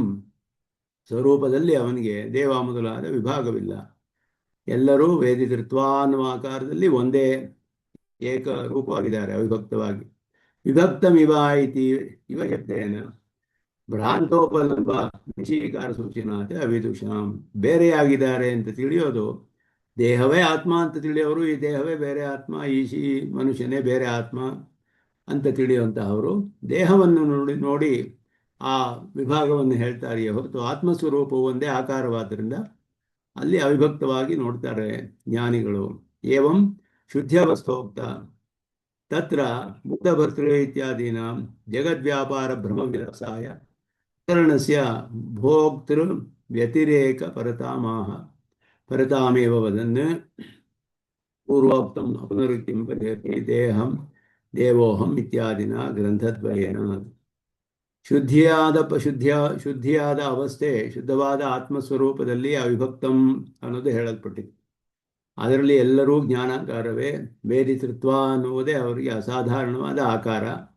ಆ ಒಂದು ಆಕಾರದಲ್ಲಿ ಅವಿಭಕ್ತ, ಆದರೆ ದೇವ ಮನುಷ್ಯ ಅನ್ನುವ ಶರೀರ ರೂಪದಿಂದ ವಿಭಕ್ತವಾಗಿದ್ದಾರೆ ಅಂತ ಹೇಳೋದು. ಭೂತಭರ್ತೃ ಅಂತ ಹೇಳಿದ್ರೆ, ಭೂತಭರ್ತೃ ಅಂತ ಹೇಳುವಾಗ ಎಲ್ಲವನ್ನು ಧರಿಸುವವರು ಅಂತ ಅರ್ಥ. ಭೂತಗಳೆಲ್ಲ ಈ ಪೃಥ್ವಿ ಮೊದಲಾದಗಳನ್ನೆಲ್ಲ ಧರಿಸುವವನು ಯಾರು? ಪರಮಾತ್ಮ ತಾನೆ ಅಂತ ಹೇಳಿದ್ರೆ, ಭೂತಭರ್ತೃ ಅನ್ನೋದು ಪರಮಾತ್ಮನ ವಿಷಯ ಹೇಳ್ತಾ ಇಲ್ಲ ಇಲ್ಲಿ ಅನ್ನೋದನ್ನ ಇಲ್ಲಿ ಸ್ಪಷ್ಟಪಡ್ತಾರೆ. ದೇವೋಹಂ ಮನುಷ್ಯೋಹಂ ಇತಿ ದೇಹ ಸಾಮಾನಾಧಿಕರಣ್ಯೇನ ಅನುಸಂಧೀಯಮಾನಮಪಿ. ಈ ರೀತಿ ನಾವೇ ಅನುಸಂಧಾನ ಮಾಡಿದ್ರು ನಾನು ದೇವ ಮನುಷ್ಯ ಅಂತಾನೆ ಹೇಳ್ತೀವಿ. ವೇದಿತೃತ್ವೇನ ದೇಹಾತ್ ಅರ್ಥಾಂತರಭೂತಂ ಜ್ಞಾತುಂ ಶಕ್ಯಂ. ದೇಹವು ತಿಳಿಯೋದಿಲ್ಲ, ಒಳಗಡೆ ಇರೋನು ತಿಳಿಯೋನು ಬೇರೆ ಇದ್ದಾನೆ ಅಂತ ತಿಳಿಯಲು ಸಾಧ್ಯ. ಅದು ಏತದ್ಯೋ ವೇತ್ತಿ ಅಂತ ಮೊದಲೇ ಹೇಳಲ್ಪಟ್ಟಿತು. ಈಗ ಇನ್ನೊಂದು ಪ್ರಕಾರದಿಂದ ಅದುವೇ ಹೇಳಲ್ಪಡುತ್ತೆ, ಬೇರೆ ಒಂದು ಪ್ರಕಾರದಿಂದಲೂ ತಿಳಿಯಲು ಸಾಧ್ಯ. ಯಾಕೆಂದರೆ ಈ ಭೂತಾದಿಗಳೆಲ್ಲ ದೇಹ ರೂಪದಿಂದ ಇದೆ. ಇಲ್ಲಿ ಪಂಚಭೂತಗಳಿಂದ ಮಾಡಿದಂತಹ ಭೂತಾನಾಂ ಪೃಥಿವ್ಯಾದೀನಾಂ ದೇಹರೂಪೇಣ ಸಂಹತಾನ. ಪಾಂಚಭೌತಿಕವಾದ ಶರೀರ, ಈ ಶರೀರ ಯಾವುದು ಅಂದರೆ ಪಾಂಚಭೌತಿಕವಾದ ಶರೀರ. ಪೃಥಿವಿ, ಅಪ್ಪು, ತೇಜಸ್ಸು, ವಾಯು, ಅಗ್ನಿ, ಇದು ಮೂರು ಅನ್ನ, ಈ ಐದು ಸೇರಿಕೊಂಡು ಪೃಥ್ವಿ, ಅಪ್ಪು, ತೇಜಸ್ಸು, ವಾಯು, ಆಕಾಶ, ಈ ಪಂಚಭೂತಗಳಿಂದ ದೇಹರೂಪವಾಗಿ ಸೇರಿರುವಂತಹದ್ದು. ಪಂಚಭೂತಗಳು, ಪೃಥ್ವಿ ಮೊದಲಾದ ಪಂಚಭೂತಗಳು ದೇಹದ ರೂಪದಲ್ಲಿ ಸೇರಿಕೊಂಡು ಇದನ್ನು ಯಾರು ಧಾರಿಸಿದನೋ ಅವನು ತದ್ಭರ್ತವ್ಯೇಭ್ಯ ಭೂತೇಭ್ಯ ಅರ್ಥಾಂತರಂ ಜ್ಞೇಯಂ. ಅದರಿಂದ ಅದನ್ನು ಧರಿಸಲ್ಪಡುವವನು ಬೇರೆ, ಯಾವುದು ಧರಿಸಲ್ಪಡುತ್ತೋ ಧರಿಸುವವನು ಬೇರೆ, ಧರಿಸಲ್ಪಡುವುದು ಬೇರೆ. ಅವುಗಳಿಗೆಲ್ಲ ಭರ್ತೃ ಅಂದರೆ ಅದನ್ನು ಧಾರಣೆ ಮಾಡುವವನು. ತದ್ಭರ್ತವ್ಯೇಭ್ಯ, ಭರ್ತವ್ಯ ಅಂದರೆ ಧಾರಿಸಲ್ಪಡುವಂತಹದ್ದು ದೇಹ. ಅದು ಭರ್ತವ್ಯೇಭ್ಯ ಭೂತೇಭ್ಯ, ಯಾವುದು ಧರಿಸಲ್ಪಡುತ್ತೆ ಅಂದರೆ ಪಂಚಭೂತಗಳು, ಪಾಂಚಭೌತಿಕವಾದ ದೇಹ. ಅದರ ಭರ್ತೃ ಆದವನು ಜೀವಾತ್ಮ. ಇದೆರಡು ಕೂಡ ಬೇರೆ ಅಂತ ತಿಳಿಯಕ್ಕೆ ಸಾಧ್ಯ. ಅರ್ಥಾಂತರಂ ಇತಿ ಜ್ಞಾತುಂ ಶಕ್ಯಂ ಇದನ್ನ ಇಲ್ಲಿ ತಿಳಿಸ್ತಾರೆ. ಆದ್ದರಿಂದ ಇಲ್ಲಿ ಬೇರೆ ಒಂದು ಆಕಾರದಲ್ಲಿ ಹೇಳ್ತಾ ಇದ್ದಾರೆ ಅಂತ ಅರ್ಥ. ಈ ಶರೀರದಲ್ಲಿಯೇ ಹಾಗೆ ತಿಳಿಯಕ್ಕೆ ಸಾಧ್ಯ. ಪಾಂಚಭೌತಿಕವಾದ ಶರೀರದ ಒಳಗಡೆ ಅದನ್ನು ಧರಿಸಿರುವವನು ಅಂತ ಅರ್ಥ. ಅಹಂತ್ವ ಅನಹಂತ್ವ ಜ್ಞಾತತ್ವ ಅಜ್ಞಾತತ್ವಾದಿಭೇದ ಪ್ರಾಪ್ತಃ. ಅತ್ರ ತು ಆಧಾರಾದೇಯ ಭಾವ ಭೋಕ್ತೃಭೋಗ್ಯತ್ವ ವಿಕಾರ್ಯತ್ವ ವಿಕಾರ ಹೇತುತ್ವೈ ವಿವೇಕ ಕ್ರಿಯತೆ. ಹಿಂದೆ ಹೇಳಿದಾಗ ಅಹಂ, ನಾಹಂ ಅನ್ನೋದು ನಾಹಂ ದೇಹವಲ್ಲ, ನಾನು ನಾನು ಆತ್ಮ ಅಂತ ಹೇಳಿ ಅದೆಲ್ಲ ಈ ರೀತಿಯಾದ ಜ್ಞಾತೃತ್ವ. ಹಾಗೆಯೇ ಅಜ್ಞಾತೃತ್ವ, ದೇಹಕ್ಕೆ ಜ್ಞಾತೃತ್ವವಿಲ್ಲ. ಈ ಶರೀರವು ಕ್ಷೇತ್ರ ಅಂತ ಹೇಳಲ್ಪಡುತ್ತೆ. ತದ್ಯೋವೇತ್ತಿ ಅಂತ ಹೇಳಿ ಅವನಿಗೆ ಜ್ಞಾತೃತ್ವವಿದೆ ಅನ್ನೋದು ಹೇಳಲ್ಪಟ್ಟಿತು. ಇದೆಲ್ಲವೂ ಕೂಡ ಈ ರೀತಿಯಾದ ಭೇದ ಮೊದಲೇ ಹೇಳಲ್ಪಟ್ಟಿತು. ಈಗ ಆಧಾರಾಧೇಯ ಭಾವ, ಭೂತಭರ್ತೃ ಅಂದರೆ ಪಾಂಚಭೌತಿಕ ಶರೀರವನ್ನೆಲ್ಲ ಧರಿಸಿರುವವನು, ಆದ್ದರಿಂದ ಅಲ್ಲಿ ಆಧಾರ ಆಧೇಯ ಭಾವ ಬರುತ್ತೆ. ಆಮೇಲೆ ಗ್ರಸಿಷ್ಣು ಅಂತ ಹೇಳೋದ್ರಿಂದ ಭೋಕ್ತೃ ಭೋಗ್ಯತ್ವ, ಪದಾರ್ಥಗಳನ್ನೆಲ್ಲ ತಿಂತಾನೆ, ಪಾಂಚಭೌತಿಕ ಪದಾರ್ಥಗಳನ್ನೆಲ್ಲ ಅನುಭವಿಸುವವನು, ಅವನು ಭೋಕ್ತಾ ಆಗಿದ್ದಾನೆ. ಭೋಗ್ಯವಾದ ಪದಾರ್ಥಗಳು ಬೇರೆ, ಅವುಗಳನ್ನು ದೇಹದಲ್ಲಿ ವಿಕಾರ ಉಂಟು ಹಾಗೆ ಕಾರಣವಾಗ್ತಾನೆ. ವಿಕಾರ್ಯತ್ವ ವಿಕಾರ ಹೇತುತ್ವ, ಅದು ವಿಕಾರವಾಗುತ್ತೆ, ಇದು ವಿಕಾರಕ್ಕೆ ಕಾರಣವಾಗ್ತಾನೆ. ಅನ್ನವು ಪಚನವಾಗುತ್ತೆ, ಅದಕ್ಕೆ ಕಾರಣವಾದವನು ಜೀವಾತ್ಮ. ವಿಕಾರ್ಯತ್ವ ವಿಕಾರ ಹೇತುತ್ವ, ಈ ರೂಪದಲ್ಲಿ ಎರಡಕ್ಕೂ ಕೂಡ ಈ ವಿವೇಕವು ಹೇಳಲ್ಪಡುತ್ತೆ ಇಲ್ಲಿ. ಅತ್ರ ಜೀವಭರ್ತವ್ಯ ವಿಷಯ ಭೂತಶಬ್ದ ಅಚಿನ್ಮಾತ್ರ ಪರಃ. ಭೂತಭರ್ತೃ ಅಂತ ಹೇಳಿದಾಗ ಬರೀ ಅಚೇತನವನ್ನು ತಿಳಿಸುತ್ತೆ. ಸಾಮಾನ್ಯವಾಗಿ ಭೂತ ಶಬ್ದವು ದೇಹವುಳ್ಳ ಆತ್ಮನನ್ನು ತಿಳಿಸುತ್ತೆ. ಆದ್ದರಿಂದ ಭೂತಂ ಸ್ಥಾವರ ಜಂಗಮಂ ಅಂತ ಹೇಳೋ ಹಾಗೆ ದೇಹವುಳ್ಳ ಆತ್ಮನನ್ನೇ ಭೂತ ಶಬ್ದವು ಶಾಸ್ತ್ರದಲ್ಲಿ ಅನೇಕ ಕಡೆ ಹೇಳಲ್ಪಡುತ್ತೆ. ಆದರೆ ಇಲ್ಲಿ ಕೇವಲ ಅಚಿತ್ತನ್ನು ಮಾತ್ರ ಹೇಳುತ್ತೆ. ಯಾಕೆಂದರೆ ಜೀವಾತ್ಮನಿಗೂ ಆ ಭೂತಗಳಿಗೂ ಆಧಾರಾಧೇಯ ಭಾವವೇನು, ವಿಕಾರತ್ವ ವಿಕಾರ ಹೇತುತ್ವ ಮೊದಲಾದದ್ದೆಲ್ಲ ಇಲ್ಲಿ ಹೇಳಲ್ಪಡುತ್ತೆ. ಆದ್ದರಿಂದ ತತ್ರಾಪಿ ಪ್ರಸಿದ್ಧರೋಧೇನ ಮಹಾಭೂತ ವಿಷಯತ್ವೇಪಿ ಕ್ಷೇತ್ರ ಪ್ರಕರಣಾತ್ ತಾದೃಶ ಪರಿಣಾಮಭೂತ ವಿಷಯ ಭೂತಾನಾಂ. ಭೂತ ಶಬ್ದಗಳಿಗೆ ಅನೇಕ ಪ್ರಕರಣಕ್ಕೆ ಅನುಗುಣವಾಗಿ ಅರ್ಥ ಮಾಡಬೇಕು. ಕೆಲವು ಕಡೆ ದೇಹವನ್ನು ಉಳ್ಳ ಆತ್ಮ ಅಂತಲೇ ಅರ್ಥ ಭೂತ ಅಂತ ಹೇಳಿದ್ರೆ, ಸಂಭವ ಸರ್ವಭೂತಾನಾಂ ಅಂತ ಹೇಳಿದ್ರೆ ಎಲ್ಲವನ್ನು ಸೃಷ್ಟಿ ಮಾಡುವನು ಅಂತ ಹೇಳುವಾಗ ಎಲ್ಲ ಪ್ರಾಣಿಗಳು ಅಂತ ಅರ್ಥ, ದೇಹವುಳ್ಳಂತಹ ಆತ್ಮರುಗಳು ಅಂತ ಅರ್ಥ. ಅಥವಾ ಆ ಭೂತ ಶಬ್ದವು ಪಂಚಮಹಾಭೂತಗಳನ್ನು ಮಾತ್ರವೇ ಹೇಳ್ಬೋದು. ಆಕಾಶಾದ್ ವಾಯು ವಾಯೋರಗ್ನಿ ಅಂತ ಸೃಷ್ಟಿ ಹೇಳುವಾಗ ಪಂಚಭೂತಗಳ ವಿಷಯ ಹೇಳ್ಬೋದು. ಆದರೆ ಇಲ್ಲಿ ಕ್ಷೇತ್ರಜ್ಞರ ಸ್ವರೂಪವು ಶೋಧಿಸಲ್ಪಡ್ತಾ ಇದೆ. ಕ್ಷೇತ್ರ ರೂಪದಲ್ಲಿರೋದು ಆ ಪಂಚಭೂತಗಳ ಅವಸ್ಥೆ, ಅದರಲ್ಲಿರುವಂತಹದ್ದು, ಅದರ ವಿಕಾರವಾದ ಒಂದು ಅವಸ್ಥೆಯಲ್ಲಿರೋದು, ಅದು ಇಲ್ಲಿ ಹೇಳಲ್ಪಡುತ್ತೆ. ಕ್ಷೇತ್ರ ಪ್ರಕರಣಾತ್ ತಾದೃಶ ಪರಿಣಾಮವತ್ ಭೂತ ವಿಷಯ. ಈ ಕ್ಷೇತ್ರ ರೂಪದಿಂದ ಪರಿಣಾಮ ಹೊಂದಿರುವ ಪಂಚಭೂತಗಳು ಇಲ್ಲಿ ಹೇಳಲ್ಪಡುತ್ತೆ ಭೂತಾನಾಂ ಅಂತ ಹೇಳಿ. ಜ್ಞೇಯ ಶಬ್ದಶ್ಚ ಜ್ಞೇಯಂ ಯತತ್ ಪ್ರವಕ್ಷ್ಯಾಮಿ ಇತ್ಯುಕ್ತ ಉಪಕ್ರಾಂತತ್ವೇಪಿ ಪುನರಿಹ ಉಚ್ಯಮಾನತ್ವಾತ್ ತದತಿರಿಕ್ತಾರ್ಥಯ ವ್ಯಾಖ್ಯಾತಃ. ಇಲ್ಲಿ ಸೂಕ್ಷ್ಮ ಅವಿಜ್ಞೇಯಂ ತಜ್ಞೇಯಂ ಭೂತಭರ್ತೃ ಚ ತತ್ ಜ್ಞೇಯಂ ಅಂತ ಹೇಳಿದಾಗ ಇಲ್ಲಿ ಇನ್ನೊಂದು ವಿಧವಾಗಿ ಅರ್ಥ ಮಾಡಿದ್ರು ಅಂತ ಹೇಳಿದ್ರು. ಅದರಿಂದ ಇಲ್ಲಿ ಗ್ರಸಿಷ್ಣು ಈ ರೀತಿಯಾಗಿ ಅವನನ್ನು ಅರ್ಥಾಂತರ ಅಂತ ತಿಳಿಯಕ್ಕೆ ಸಾಧ್ಯ ಅನ್ನೋದು. ಜ್ಞೇಯಂ ಅಂತ ಹೇಳುವಾಗ ಅರ್ಥಾಂತರಭೂತನಾದವನು ಬೇರೆಯಾದವನು ಅಂತ ತಿಳಿಯಕ್ಕೆ ಸಾಧ್ಯ. ಯಾಕೆಂದರೆ ಹಿಂದೆ ಜ್ಞೇಯಂ ಎತ್ತ ಪ್ರವಕ್ಷ್ಯಾಮಿ ಅಂತ ಹೇಳಲ್ಪಟ್ಟಿತ್ತು. ಯಾವುದು ತಿಳಿಯಬೇಕೋ ಜೀವಾತ್ಮ ಸ್ವರೂಪ ಅದನ್ನು ಹೇಳ್ತೀನಿ ನಾನು ಕೇಳು ಅಂತ ಆರಂಭಿಸಿದ್ರಿಂದ ಇಲ್ಲಿ ಅದಕ್ಕಿಂತ ಬೇರೆಯಾದ ಅರ್ಥವನ್ನೇ ಹೇಳ್ತಾರೆ. ಇವುಗಳಿಂದ ಬೇರೆಯಾದವನು ಅಂತ ತಿಳಿಯಕ್ಕೆ ಸಾಧ್ಯ ಭೂತಗಳಿಂದ. ಭರ್ತೃತ್ವ ಭರ್ತವ್ಯತ್ವ ಪರಿತಮಃ ಅರ್ಥಾಂತರಂ. ಉಪವಹೇತು ಇತಿ ದೇಹ ವ್ಯತಿರಿಕ್ತತ್ವ ಉಪಪಾದನೆ ತಾತ್ಪರ್ಯಾರ್ಥಃ ಉಚಿತಃ. ಪ್ರಭವಹೇತು ಅಂತ ಇಲ್ಲಿ ಹೇಳಿದ್ರೆ, ಪ್ರಭವ ಅಂದರೆ ಉತ್ಪತ್ತಿ ಅಂತ ಅರ್ಥ. ಉತ್ಪತ್ತಿಗೆ ಕಾರಣನಾದವನು. ಅಹಂ ಸರ್ವಸ್ಯ ಪ್ರಭವ ಮತ್ತ ಸರ್ವಂ ಪ್ರವರ್ತತೆ ಅಂತ ಕೃಷ್ಣ ಹೇಳಿದ. ಎಲ್ಲವನ್ನು ಸೃಷ್ಟಿ ಮಾಡುವನು ನಾನೇ. ಅಹಂ ಸರ್ವಸ್ಯ ಪ್ರಭವ, ನಾನೇ ಸೃಷ್ಟಿ ಮಾಡ್ತೀನಿ. ಪ್ರಭವ ಹೇತು ಅಂದರೆ ಪರಮಾತ್ಮನೇ. ಆ ರೀತಿ ಹೇಳ್ತವೆ ಇಲ್ಲಿ ಅಂತ ಹೇಳಿದ್ರೆ, ಇಲ್ಲಿ ಹೇಳ್ತಿರೋದು ಕ್ಷೇತ್ರದು ಜೀವಾತ್ಮನಿಗೂ ವಿವೇಕ ಜ್ಞಾನವು ಉಪದೇಶ ಮಾಡಲ್ಪಡ್ತಿದೆ. ಆದ್ದರಿಂದ ಇವನಿಗೆ ಇಲ್ಲಿ ಅದಕ್ಕೆ ಅನುಗುಣವಾಗಿ ಅರ್ಥ ಮಾಡಬೇಕು. ಗ್ರಸಿಷ್ಣು ಪ್ರಭವಿಷ್ಣು ಅಂತ ಇಲ್ಲಿ ಹೇಳಿರೋದ್ರಿಂದ, ಪ್ರಭವಿಷ್ಣು ಅಂದರೆ ಪ್ರಭವಕ್ಕೆ ಕಾರಣನಾದವನು ಕ್ಷೇತ್ರಜ್ಞನ ಸ್ವರೂಪವು ಇಲ್ಲಿ ಶೋಧಿಸಲ್ಪಡ್ತಾ ಇದೆ. ಆದ್ದರಿಂದ ದೇಹದ ವಿಷಯದಲ್ಲಿ ಕುರಿತು ಇಲ್ಲಿ ಅರ್ಥ ಮಾಡಬೇಕು.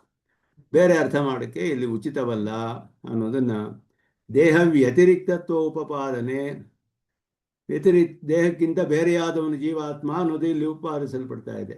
ಆದ್ದರಿಂದ ತಾತ್ಪರ್ಯಾತ್ ಅಯಮೇವ ಅರ್ಥ ಉಚಿತ. ಪ್ರಭವ ಅತ್ರ ರೇತೋಗರ್ಭಾದಿ ರೂಪೇಣ ಪರಿಣಾಮ. ರೇತು ಸುಗರ್ಭ ಬೇರೆ ಬೇರೆ ರೂಪದಲ್ಲಿ ಪರಿಣಾಮ ಹೊಂದುತ್ತೆ. ರಸ ಮೊದಲಾದ ರೂಪದಲ್ಲಿಯೂ ಆಕಾರಾಂತರೇಣ ರಸ ಮಲ ಧಾತ್ವಾದಿ ರೂಪೇಣ ಎಲ್ಲ ರೀತಿಯಲ್ಲಿಯೂ ಕೂಡ ಅದು ಪರಿಣಾಮವನ್ನು ಹೊಂದುತ್ತೆ ಬೇರೆ ಬೇರೆ ಆಕಾರದಲ್ಲಿ.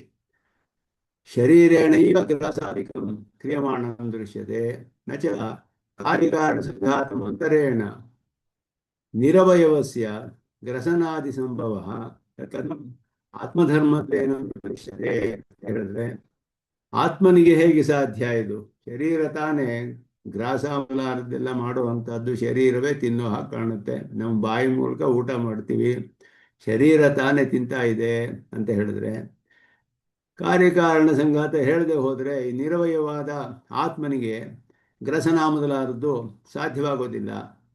ಸಂಘಾತವಿದ್ರೇ ಇದೆಲ್ಲ ಸಾಧ್ಯ. ಆದ್ದರಿಂದ ನಿರವಯವಾದ ಆತ್ಮನಿಗೆ ಗ್ರಸನ ಮೊದಲಾದ ಹೇಳಕ್ಕೆ ಸಾಧ್ಯವಿಲ್ಲ. ಆತ್ಮಧರ್ಮ ಅಂತ ಹೇಗೆ ಹೇಳಲ್ಪಡುತ್ತೆ ಅಂದರೆ ಮೃತ ಶರೀರದಲ್ಲಿ ಕಂಡು ಬರೋದಿಲ್ಲ ನೋಡಿ ಅಂತ ಹೇಳ್ತಾರೆ. ಆದ್ದರಿಂದ ಜೀವಾತ್ಮ ಇರುವಾಗ ಬದುಕಿರುವ ಪ್ರಾಣಿಗಳಲ್ಲಿ ಇದು ಕಂಡು ಬರೋದರಿಂದ ಇದಕ್ಕೆ ಕಾರಣನಾದವನು ಒಳಗಡೆ ಇರುವ ಜೀವಾತ್ಮನೇ ಅನ್ನೋದು ಕ್ಷೇತ್ರಂ ಶರೀರತ್ವವೇಷಣ ಗ್ರಸನಾದಿ ಕಾರಣಂ ಭೂತಸಂಘಾತ ಮಾತ್ರೇಣ. ಕೇವಲ ಭೂತ ಸಂಘಾತ ರೂಪದಲ್ಲಿ ಮಾತ್ರವೇ ಶರೀರತ್ವ ವೇಷದಲ್ಲಿಯೇ. ಶರೀರತ್ವ ವೇಷ ಅಂತ ಹೇಳಿದ್ರೆ ಜೀವಾತ್ಮ ಇರಬೇಕಲ್ಲಿ.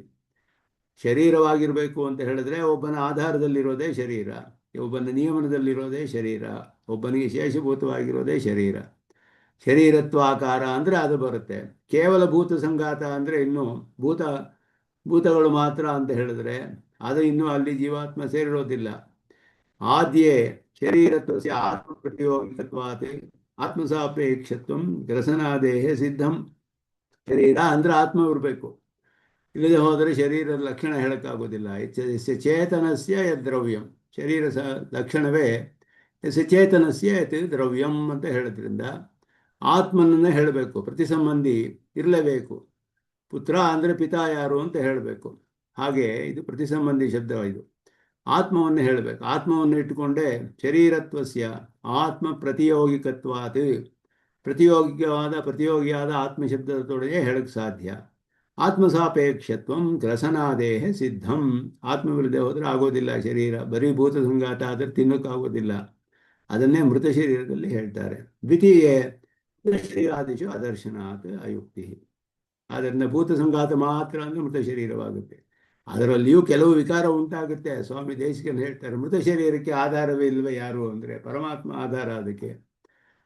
ಯದ್ಯಪಿ ಮೃತ ಶರೀರೇಪಿ ಕೇಚಿದ್ ವಿಶೇಷ ದೃಶ್ಯಂತೆ ತಥಾಪಿ ಜೀವಜ್ಞಾನಪೂರ್ವಕ ಗ್ರಸನ ಭರಣಾಭಾವ ಜೀವಾಪೇಕ್ಷ ಹೇಳ್ತಾರೆ. ಅದು ಜೀವಜ್ಞಾನನ ಪೂರ್ವಕವಾಗಿ ಊಟ ಮಾಡೋದು, ಅದು ಪಚನ ಮಾಡ್ಕೊಳ್ಳೋದು ಇದೆಲ್ಲ ಇಲ್ಲವಲ್ಲ ಅದರಲ್ಲಿ.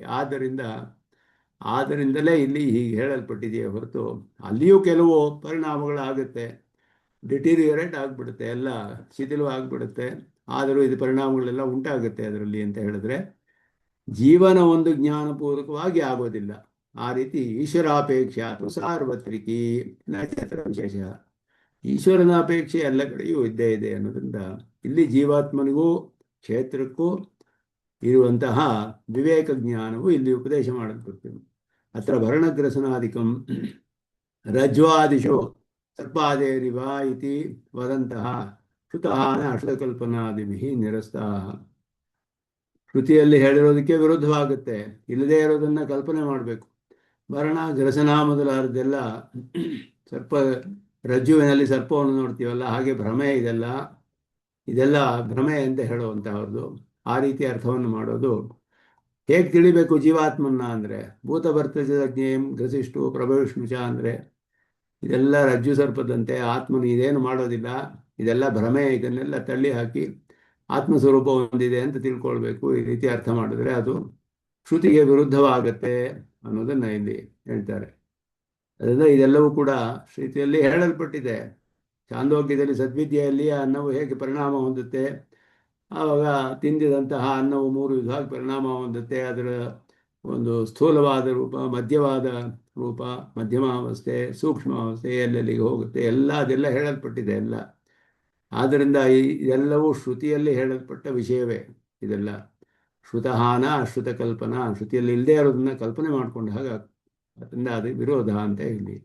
ಅವಿಭಕ್ತಂ ಚ ಭೂತೇಶು ವಿಭಕ್ತಮಿವ ಚ ಸ್ಥಿತಂ ಭೂತಭರ್ತೃ ಚ ತಜ್ಞೇಯಂ ಗ್ರಸಿಷ್ಣು ಪ್ರಭವಿಷ್ಣು ಚ.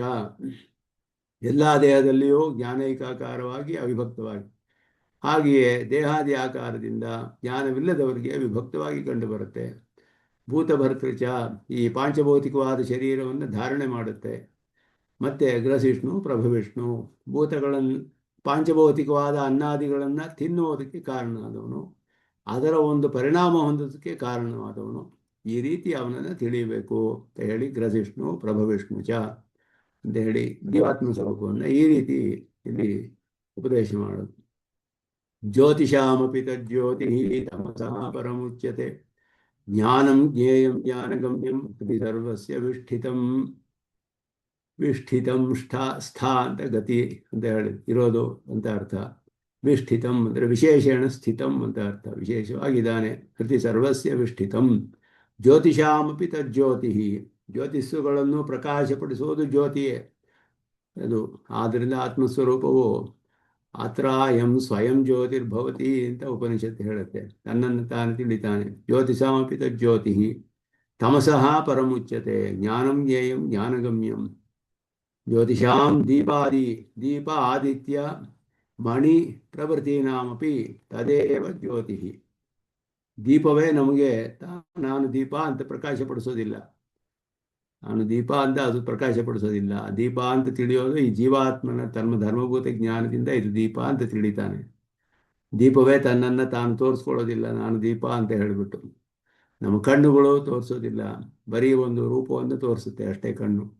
ಆ ಹತ್ತಿರದಲ್ಲಿರುವ ಕತ್ತಲೆ ಎಲ್ಲ ಇಲ್ಲದೆ ಹೋದರೆ ತೋರಿಸುತ್ತೆ. ದೀಪಕ್ಕೆ ಆ ಕತ್ತಲೆ ಬೇಕಾಗಿಲ್ಲ, ಪ್ರಕಾಶವೇ ದೀಪವೇ ಪ್ರಕಾಶ ಸ್ವರೂಪ. ಆದ್ದರಿಂದ ಇಲ್ಲಿ ಈ ದೀಪವೇ ನಮಗೆ ಎಲ್ಲವನ್ನು ತೋರಿಸುತ್ತೆ ಅಂದರೆ ದೀಪ ಒಂದು ಘಟವನ್ನು ತೋರಿಸುತ್ತೆ. ಆ ಘಟವು ಅದರ ಆಕಾರ ನಮಗೆ ಕಂಡು ಬರುತ್ತೆ ದೀಪದಿಂದ. ಕತ್ತಲೆಯನ್ನು ದೂರ ಮಾಡುತ್ತೆ ದೀಪ ಅಷ್ಟೇ ಹೊರತು ಇದು ಘಟ ಅನ್ನುವ ಜ್ಞಾನವನ್ನು ದೀಪ ಉಂಟು ಮಾಡಲ್ಲ. ದೀಪದ ಬೆಳಕು ನಮಗೆ ಒಂದು ಪದಾರ್ಥ ಇದೆ ಅನ್ನೋದನ್ನು ತಿಳಿಸುತ್ತೆ ಅಷ್ಟೇ. ಕಣ್ಣಿನಿಂದ ನಮಗೆ ಇದೊಂದು ರೂಪ ಕಂಡುಬರುತ್ತೆ. ಆದರೆ ಅದು ಯಾವ ಪದಾರ್ಥ, ಅದರ ಸ್ವರೂಪವೇನು, ಇದೆಲ್ಲ ನಾವು ಜ್ಞಾನದಿಂದಲೇ ತಿಳಿಯೋದು. ಆದ್ದರಿಂದ ಜೀವಾತ್ಮನೇ ಅದನ್ನೆಲ್ಲ ತಿಳಿಯುವವನು ಅನ್ನೋದಿಲ್ಲಿ ಹೇಳ್ತಾರೆ. ದೀಪ ಆದಿತ್ಯ ಮಣಿ 3 ಪದಾರ್ಥಗಳನ್ನು ಹೇಳಿದರು. ಅದರೆಲ್ಲ ಪ್ರಕಾಶ ಪದಾರ್ಥಗಳು. ಇವುಗಳೆಲ್ಲ ಪ್ರವೃತ್ತಿನಾಪಿ ತದೇವ ಜ್ಯೋತಿ. ಇವುಗಳಿಗೂ ಜ್ಯೋತಿಸ್ ಅಂದರೆ ಪ್ರಕಾಶಪಡಿಸೋದು ಯಾರು ಅಂದರೆ ಆತ್ಮನೇ. ದೀಪಾದಿತ್ಯಾದಿಜ್ಞಾನಮಪಿ ಆತ್ಮಪ್ರಭಾರೂಪಂ ಜ್ಞಾನಮೇವ ಪ್ರಕಾಶಕಂ. ಆತ್ಮಪ್ರಭಾ ಅಂತ ಹೇಳಿದ್ರೆ ಧರ್ಮಭೂತ ಜ್ಞಾನ. ಆತ್ಮವು ಪ್ರಭಾವತ್, ಅದರ ಧರ್ಮಭೂತ ಜ್ಞಾನವು ಪ್ರಭೆ. ಆತ್ಮಪ್ರಭಾರೂಪಂ ಜ್ಞಾನಂ, ಧರ್ಮಭೂತ ಜ್ಞಾನ, ಅದುವೇ ಪ್ರಕಾಶಕ. ದೀಪಾದಯಸ್ತು, ಮತ್ತೆ ದೀಪಗಳು ಏನು ಮಾಡುತ್ತೆ ಅಂದರೆ ವಿಷಯೇಂದ್ರಿಯ ಸಂಕರ್ಷ ವಿರೋಧಿ ಸಂತಮಸ ನಿರಸನ ಮಾತ್ರ ಕೂರ್ಬತೆ. ವಿಷಯಗಳಿಗೂ ಇಂದ್ರಿಯಗಳಿಗೂ ಸಂಬಂಧ ಹೊಂದುವುದಕ್ಕೆ ವಿರುದ್ಧವಾದ ಕತ್ತಲೆಯನ್ನು ನಿವಾರಣೆ ಮಾಡುತ್ತೆ ಅಷ್ಟೇ. ಕತ್ತಲೆ ಇದ್ದರೆ ವಿಷಯಕ್ಕೂ ಇಂದ್ರಿಯಕ್ಕೂ ಸನ್ನಿಕರ್ಷ ಉಂಟಾಗೋದಿಲ್ಲ, ಸಂಬಂಧ ಉಂಟಾಗೋದಿಲ್ಲ. ಇಂದ್ರಿಯ ನಮ್ಮ ಕಣ್ಣಿಗೂ ಪದಾರ್ಥಕ್ಕೂ ಸಂಬಂಧ ಆಗದೆ ಹೋದರೆ ಪದಾರ್ಥಗಳು ನಮಗೆ ಪ್ರತ್ಯಕ್ಷವಾಗಕ್ಕೆ ಸಾಧ್ಯವಿಲ್ಲ. ಅದರ ಮಧ್ಯೆ ಕತ್ತಲೆ ಇತ್ತು ಅಂದರೆ ಪ್ರಕಾಶವು ಕಣ್ಣಿನ ಇಂದ್ರಿಯವು ಪದಾರ್ಥವನ್ನು ಗ್ರಹಿಸೋದಕ್ಕೆ ಸಾಧ್ಯವಾಗೋದಿಲ್ಲ. ಆ ಕತ್ತಲೆಯನ್ನು ಹೋಗಿಸುತ್ತೆ ದೀಪ ಅಷ್ಟೇ ಹೊರತು ಇದು ಯಾವ ಪದಾರ್ಥ ಅನ್ನೋದನ್ನು ತಿಳಿಸೋದಿಲ್ಲ ನಮಗೆ. ಅದರಿಂದ ಇದು ಸಂತಮಸ ನಿರಸನಂ, ಗಾಢವಾದ ಕತ್ತಲೆ ಅದನ್ನು ತಳ್ಳಿ ಹಾಕುತ್ತೆ. ಅದು ಮಾತ್ರ ಮಾಡುತ್ತೆ ದೀಪಾದಿಗಳು. ತಾವನ್ಮಾತ್ರೇಣ ತೇಷಂ ಪ್ರಕಾಶಕತ್ವಂ, ಅಷ್ಟವೇ ಅವುಗಳಿಗೆ ಪ್ರಕಾಶಕತ್ವ. ತಮಸಃ ಪರಮುಚ್ಯತೆ, ಅದುವೇ ಇಲ್ಲಿ ಜ್ಯೋತಿಷಾಮಪಿ ತಜ್ಜ್ಯೋತಿ. ಜೀವಾತ್ಮ ಸ್ವರೂಪವು ನಿಜವಾದ ಜ್ಞಾನವಂತೂ ಉಂಟು ಮಾಡೋದು ಜೀವಾತ್ಮನ ಧರ್ಮಭೂತ ಜ್ಞಾನವೇ. ತಮಸಃ ಪರಂ ಉಚ್ಯತೆ, ಅದಕ್ಕಿಂತ ಶ್ರೇಷ್ಠವಾದದ್ದು ಅಂದರೆ ತಮಶಬ್ದ ಸೂಕ್ಷ್ಮಾವಸ್ಥ ಪ್ರಕೃತಿವಚನ ಪ್ರಕೃತೇ ಪರಮುಚ್ಯತೆ, ಪ್ರಕೃತಿಗಿಂತ ಪರವಾದದ್ದು ಅಂತ ಅರ್ಥ ಏನು. ತಮಸ್ಸು ಅಂದರೆ ಕತ್ತಲು ಅಂತ ಅರ್ಥವಲ್ಲ. ಕತ್ತಲಿಗೂ ಜೀವಾತ್ಮನಿಗೂ ಒಂದು ಹೋಲಿಕೆ ಇಲ್ಲ. ಕತ್ತಲು ಅನ್ನೋದು ಜೀವಾತ್ಮನಿಗೂ ಹೋಲಿಕೆ ಇಲ್ಲ. ಆದ್ದರಿಂದ ತಮಸಃ ಪರಂ ಅಂದರೆ ಪದಾರ್ಥಕ್ಕೂ ಹೇಳಬೇಕು. ತಮಸ್ಸು ಅನ್ನೋದು ಸೂಕ್ಷ್ಮವಾದ ಪ್ರಕೃತಿಯನ್ನು ತಿಳಿಸುತ್ತೆ. ಸೂಕ್ಷ್ಮವಾದ ಪ್ರಕೃತಿ ತಮಶಬ್ದವಾಚ್ಯವಾದದ್ದು, ಅದಕ್ಕಿಂತ ಪರವಾದದ್ದು. ಅತಃ ಜ್ಞಾನಂ ಜ್ಞೇಯಂ ಜ್ಞಾನೈಕಾಕಾರಂ ಇತಿ ಜ್ಞೇಯಂ. ಆತ್ಮಸ್ವರೂಪಂ ಜ್ಞಾನಂ ಇತಿ ಜ್ಞೇಯಂ. ಆತ್ಮಸ್ವರೂಪವು ಜ್ಞಾನೈಕಾಕಾರವಾದದ್ದು ಅಂತ ತಿಳಿಯಬೇಕು. ಜ್ಞಾನಂ ಇತಿ ಜ್ಞೇಯಂ. ಅದರಿಂದ ಅದು ಜ್ಞಾನ ಸ್ವರೂಪವಾದದ್ದು, ಜ್ಞಾನೈಕಾಕಾರವಾದದ್ದು, ಜ್ಞಾತೃತ್ವವನ್ನು ಉಳ್ಳದ್ದು ಅಂತ ತಿಳಿಬೇಕು ಅದನ್ನು. ತಚ್ಚ ಜ್ಞಾನಗಮ್ಯಂ ಅಮಾನಿತ್ವಾದಿಭಿ ಜ್ಞಾನ ಸಾಧನೈ ಪ್ರಾಪ್ಯ. ಜ್ಞಾನಗಮ್ಯಂ ಅಂದರೆ ಜ್ಞಾನವು ಕರಣಾರ್ಥದಲ್ಲಿ ಇಲ್ಲಿ ಹೇಳ್ತಾರೆ. ಜ್ಞಾನೇನ ಗಮ್ಯಂ ಅಂತ ಹೇಳಿ, ಜ್ಞಾನ ಒಂದು ಕರಣಾರ್ಥದಲ್ಲಿ. ಜ್ಞಾನ ಅನ್ನುವ ಸಾಧನ, ಯಾವ ಸಾಧನ ಅಂತ ಹೇಳಿದ್ರೆ ಜ್ಞಾನ ಸಾಧನಗಳು ಅಮಾನಿತ್ವ ಮೊದಲಾದ ಜ್ಞಾನ ಸಾಧನಗಳಿಂದ ಅದನ್ನು ಪಡೆದುಕೊಳ್ಬಹುದು. ಗಮ್ಯಂ ಅಂದರೆ ಪ್ರಾಪ್ಯಂ. ಹೃದಯ ಸರ್ವಸ್ಯ ವಿಷ್ಟಿತಂ, ಸರ್ವಸ್ಯ ಮನುಷ್ಯಾದೇ ವಿಶೇಷೇಣ ಅವಸ್ಥಿತಂ ಸನ್ನಿಹಿತಂ. ಹತ್ತಿರದಲ್ಲಿಯೇ ಇದೆ. ವಿಶೇಷೇಣ ಅವಸ್ಥಿತಂ ಅಂದರೆ ಹತ್ತಿರದಲ್ಲಿಯೇ ಇದೆ. ಜ್ಯೋತಿಷಾಮಪಿ ತಜ್ಜ್ಯೋತಿ, ಎಲ್ಲ ಪದಾರ್ಥಗಳನ್ನು ಪ್ರಕಾಶಿಸುವುದು ಆತ್ಮದ ಜ್ಞಾನವೇ.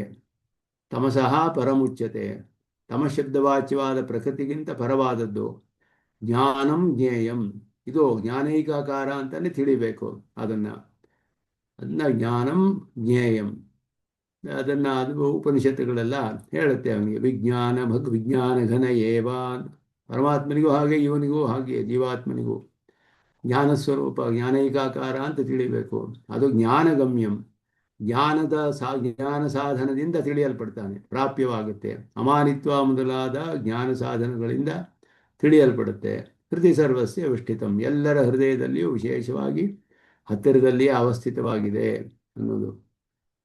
ನನು ಸ್ವರೂಪ ಮಾತ್ರ ಪ್ರಕಾಶ ರೂಪಸ್ಯ ಆತ್ಮಸ್ವರೂಪಸ್ಯ ಕಥಂ ಪುಣ್ಯಾದಿ ಪ್ರಕಾಶಕತ್ವಂ ಇತ್ಯಾಹ ದೀಪಾದಿತ್ಯಾದೀನಾಮಪಿ ಇತಿ ತದೇವ ಜ್ಯೋತಿ ಪ್ರಕಾಶಕಂ. ಆತ್ಮಸ್ವರೂಪವು ಅಹಂ ಅಂತ ತನ್ನನ್ನು ತೋರಿಸ್ಕೊಳ್ಳುತ್ತೆ ಅಷ್ಟೇ. ಸ್ವರೂಪ ಮಾತ್ರ ಪ್ರಕಾಶ. ಆತ್ಮಸ್ವರೂಪಕ್ಕೆ ಸ್ವಯಂ ಪ್ರಕಾಶತ್ವ ಅಂತ ಹೇಳಿದ್ರೆ ಅಹಂ ಅನ್ನುವ ಸ್ಫುರಣವಾಗುತ್ತೆ. ಅಹಂ ಅನ್ನೋದು ಸ್ವಸ್ಮೈ ಭಾಸಮಾನತ್ವಂ, ತನ್ನನ್ನು ತಾನು ಅಹಂ ಅಂತ ತಿಳಿತಾನಷ್ಟೇ. ಹೊರಗಡೆ ವಿಷಯವೆಲ್ಲ ಅವನ ಧರ್ಮಭೂತ ಜ್ಞಾನದಿಂದ ತಿಳಿತಾನೆ. ಅದನ್ನು ಇಲ್ಲಿ ದೀಪಾದಿತ್ಯ ಹೇಳುತ್ತೆ. ದೀಪಾದಿತ್ಯಾದೀನಾಂ ಯಥಾ ಸಂಬಂಧಿ ಪ್ರಭಾದ್ವಾರ ಪ್ರಕಾಶಕತ್ವಂ ನ ಸ್ವರೂಪತಃ ತಥಾಪಿ ಪ್ರಭಾಸ್ಥಾನೀಯೇನ ಜ್ಞಾನಾಖ್ಯ ಧರ್ಮೇಣ ಪ್ರಕಾಶಕತ್ವಂ ಇತಿ ಭಾವಃ. ಆತ್ಮಸ್ವರೂಪವೇ ಪ್ರಕಾಶಕವಲ್ಲ. ಹೊರಗಡೆ ಪದಾರ್ಥಗಳನ್ನು ಆತ್ಮಸ್ವರೂಪ ತೋರಿಸೋದಿಲ್ಲ, ಆತ್ಮನ ಧರ್ಮಭೂತ ಜ್ಞಾನವು ತೋರಿಸುತ್ತೆ. ಆದ್ದರಿಂದ ದೀಪವೂ ಹಾಗೆಯೇ ಪದಾರ್ಥಗಳನ್ನು ತನ್ನ ಸ್ವರೂಪದಿಂದ ಪ್ರಕಾಶಪಡಿಸೋದಿಲ್ಲ, ತನ್ನ ಪ್ರಭೆಯಿಂದ ಪ್ರಕಾಶಪಡಿಸುತ್ತೆ. ಸೂರ್ಯನು ಹಾಗೆ, ಅವನ ಕಿರಣಗಳಿಂದ ಪದಾರ್ಥಗಳನ್ನು ನಮಗೆ ತೋರಿಸ್ತಾನೆ ಹೊರತು ಸ್ವರೂಪದಲ್ಲಿ ಅಲ್ಲ. ಆದ್ದರಿಂದ ಸ್ವರೂಪದಿಂದ ಕಿರಣಗಳು ಉಂಟಾಗುತ್ತೆ, ಕಿರಣಗಳ ಮೂಲಕ ನಮಗೆ ಪದಾರ್ಥಗಳು ಕಂಡುಬರುತ್ತೆ. ದೀಪವೂ ಹಾಗೆಯೇ. ಅದೇ ರೀತಿ ಆತ್ಮವು ಕೂಡ ಸ್ವರೂಪದಿಂದ ನಮಗೆ ಗ್ರಹಣವಾಗುವುದಿಲ್ಲ ಹೊರಗಡೆ ಪದಾರ್ಥಗಳು, ಧರ್ಮವಾದ ಜ್ಞಾನದಿಂದ ತಿಳಿಯೋದು. ಅದನ್ನು ಇಲ್ಲಿ ಸ್ಪಷ್ಟಪಡಿಸ್ತಾರೆ ಸ್ವಾಮಿ ದೇಶಿಕನಲ್ಲಿ. ದೀಪಾದಿತ್ಯಾದೀನಾಂ ಯಥಾ ವಿಷಯ ಸಂಬಂಧಿ ಪ್ರಭಾದ್ವಾರ ಪ್ರಕಾಶಕತ್ವ, ವಿಷಯಕ್ಕೆ ಸಂಬಂಧಿಸುವ ಅವುಗಳ ಪ್ರಭೆಯಿಂದ ನಮಗೆ ಪ್ರಕಾಶ ಉಂಟು ಮಾಡುತ್ತೆ ದೀಪಾದಿಗಳು. ನ ಸ್ವರೂಪತಃ, ಅದೇ ರೀತಿ ಅತ್ರಾಪಿ ಪ್ರಭಾಸ್ಥಾನೀಯನ, ನಮ್ಮ ಜೀವಾತ್ಮನಿಗೆ ಪ್ರಭಾಸ್ಥಾನದಲ್ಲಿ ಇರುವುದು ಧರ್ಮಭೂತ ಜ್ಞಾನ. ಜೀವಾತ್ಮನ ಸ್ವರೂಪ ಪ್ರಭಾವತ್ ಅಂತ ಹೇಳಲ್ಪಡುತ್ತೆ. ಪ್ರಭಾಸ್ಥಾನೀಯನ ಜ್ಞಾನಾಖ್ಯ ಧರ್ಮೇಣ, ಜ್ಞಾನ ಅಂತ ಹೇಳಲ್ಪಡುವ ಜ್ಞಾನ ಧರ್ಮಭೂತ ಜ್ಞಾನ ಅಂತ ಅದಕ್ಕೆ ಹೆಸರು.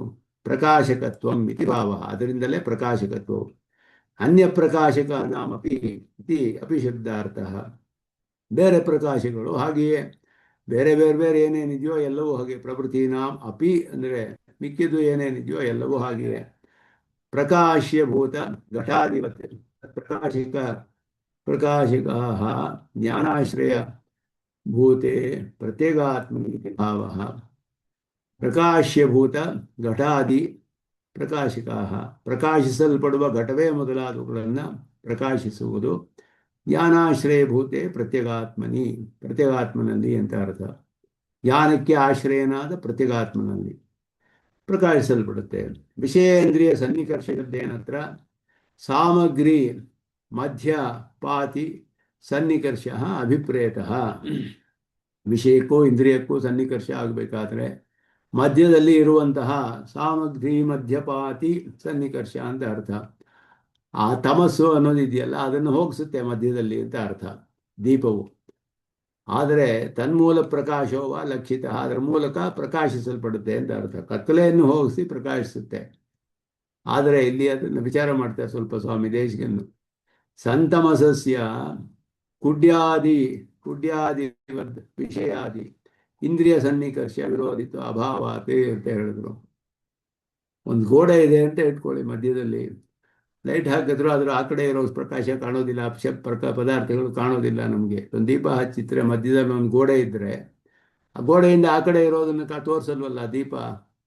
ಆದ್ದರಿಂದ ಆ ವಿಷಯಕ್ಕೂ ಇಂದ್ರಿಯಕ್ಕೂ ಮಧ್ಯ ಇರುವಂತಹ ಇದು ಮಾತ್ರ ಅಂದರೆ ಸಾಮಗ್ರಿ ಮಧ್ಯಪಾತಿ ಸನ್ನಿಕರ್ಷ ಅಂತ ಅರ್ಥ. ಮಧ್ಯದಲ್ಲಿ ನಮಗೆ ಕಾಣದೇ ಇರೋದಕ್ಕೆ ಕಾರಣ ಆಗಿರೋದು ಕತ್ತಲು, ಅದನ್ನು ಹೋಗಿಸುತ್ತೆ ಹೊರತು ಮಧ್ಯ ಒಂದು ಗೋಡೆ ಇದ್ದರೆ ಆ ಗೋಡೆಯನ್ನು ಹೋಗಿಸೋದಿಲ್ಲ ಅದು ಅಂತ ಅರ್ಥ ಇಲ್ಲಿ. ಅನ್ಯಥಾ ಸಂತಮಸವರ್ತಿನ ಪುರುಷಸ್ಯ ಸಂತಮಸಾಂತರಿತ ಪ್ರಕಾಶ ಮಧ್ಯವರ್ತಿನ ಪದಾರ್ಥ ಗುಡ್ಯಾಂತರಿತ ಪದಾರ್ಥವತ್ತು ಅಪ್ರಕಾಶ ಪ್ರಸಂಗ. ಇಲ್ಲೇ ಹೋದರೆ ಗೋಡೆಯಿಂದ ಆ ಕಡೆ ಇರೋದು ಹೇಗೆ ಕಾಣಲ್ವೋ ಇನ್ನು ಕತ್ತಲೆ ಹೋದರೂ ಕಾಣದೇ ಇರಬೇಕು. ಆವಾಗ ಕತ್ತಲೆಯನ್ನು ಮಾತ್ರ ಹೋಗಿಸುತ್ತೆ, ಮಧ್ಯ ಇರಲಿರುವಂತಹ ಕತ್ತಲೆಯನ್ನು ಹೋಗಿಸುತ್ತೆ ಅಷ್ಟೇ. ಅದು ಇನ್ನೇನು ಮಾಡೋದಿಲ್ಲ. ಅದು ಕತ್ತಲೆ ಮಧ್ಯದಲ್ಲಿರೋ ಕತ್ತಲೆಯನ್ನು ಹೋಗಿಸುತ್ತೆ ಅಂತ ಅರ್ಥ ಇದಕ್ಕೆ. ಏತೇನ ದೀಪಾದೇಹ ಚಾಕ್ಷುಷ ಪದಾರ್ಥ ಮಾತ್ರ ಪ್ರತಿನಿಯತೆಯ ಜ್ಞಾನವತನ ಸರ್ವವ್ಯಾಪಕಂ ಪ್ರಕಾಶಕತ್ವಂ ಇದು ಸೂಚಿತಂ.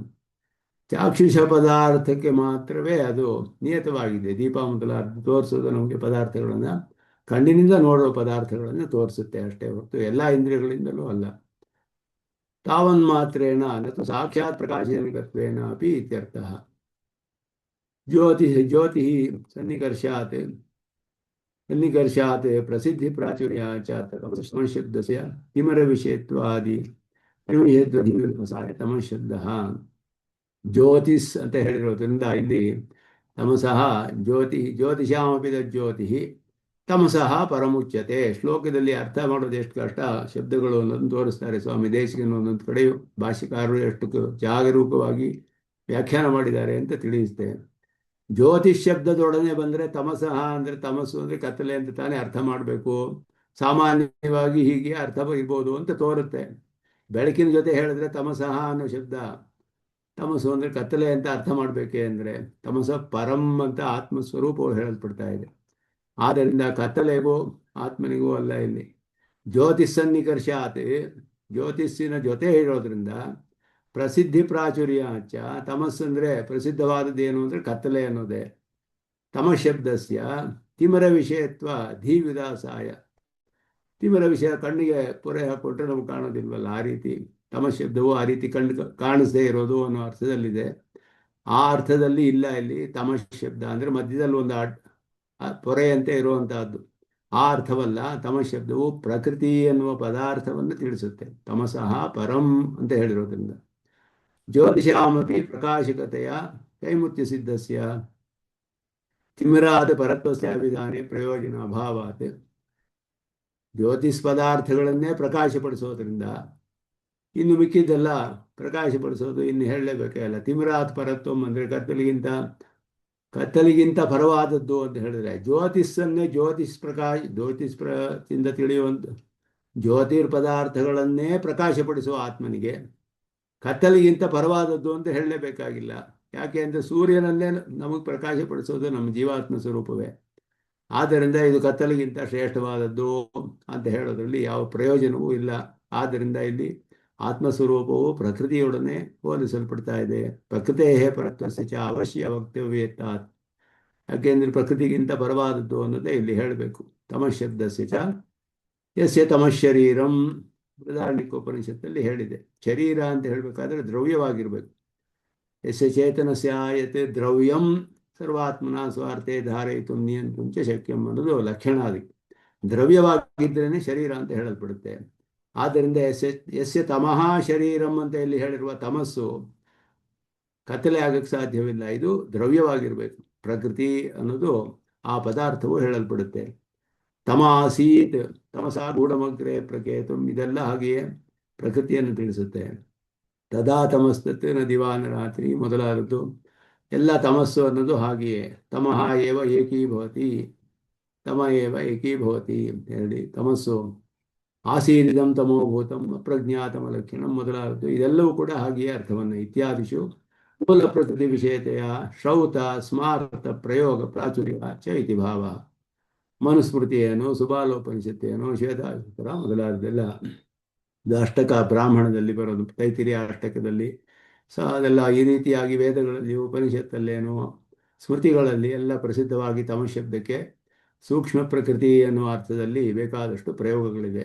ಅದಕ್ಕೆ ಅದನ್ನು ಪರಂ ಅಂದರೆ ಅನ್ಯತ್ ಅಂತ ಅರ್ಥ. ಇಲ್ಲಿ ಅದಕ್ಕಿಂತ ಬೇರೆಯಾದದ್ದು. ಭೋಕ್ತೃತೆಯ ಪ್ರಧಾನಭೂತಂ, ಭೋಗ್ಯವಾದದ್ದು ಪ್ರಕೃತಿ, ಭೋಕ್ತಾ ಆದವನು ಜೀವಾತ್ಮ. ಅದರಿಂದ ಭೋಕ್ತೃ ಅನ್ನೋ ರೂಪದಿಂದ ಅದಕ್ಕಿಂತ ಬೇರೆಯಾದವನು.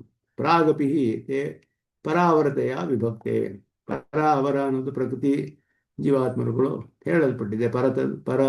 ಪರಾಶಕ್ತಿ ಅಪರಾಶಕ್ತಿ ಅಂತ ಹೇಳಲ್ಪಟ್ಟಿದೆ. ಇದೆಲ್ಲ ಅಪರಾಪ್ರಕೃತಿ ಪರಾಪ್ರಕೃತಿ ಅಂತ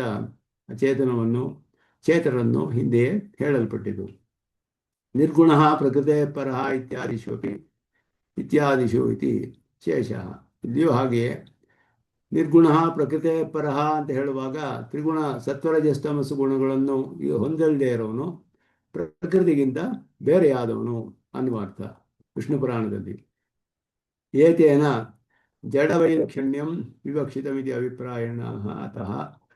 ಅದರಿಂದ ಇದು ಜಡದಿಗಿಂತ ವಿಲಕ್ಷಣವಾದ, ಜಡವಾದ ಪ್ರಕೃತಿಗಿಂತ ವಿಲಕ್ಷಣವಾದ ಪದಾರ್ಥ ಅಂತ ಹೇಳಿ ಜ್ಞಾನಂ ಜ್ಞೇಯಂ, ಸರಿ, ಇದು ಅದಕ್ಕೆ ಅನುಗುಣವಾಗಿ ಬರುತ್ತೆ, ಸಂಗತವಾಗಿ ಅರ್ಥ.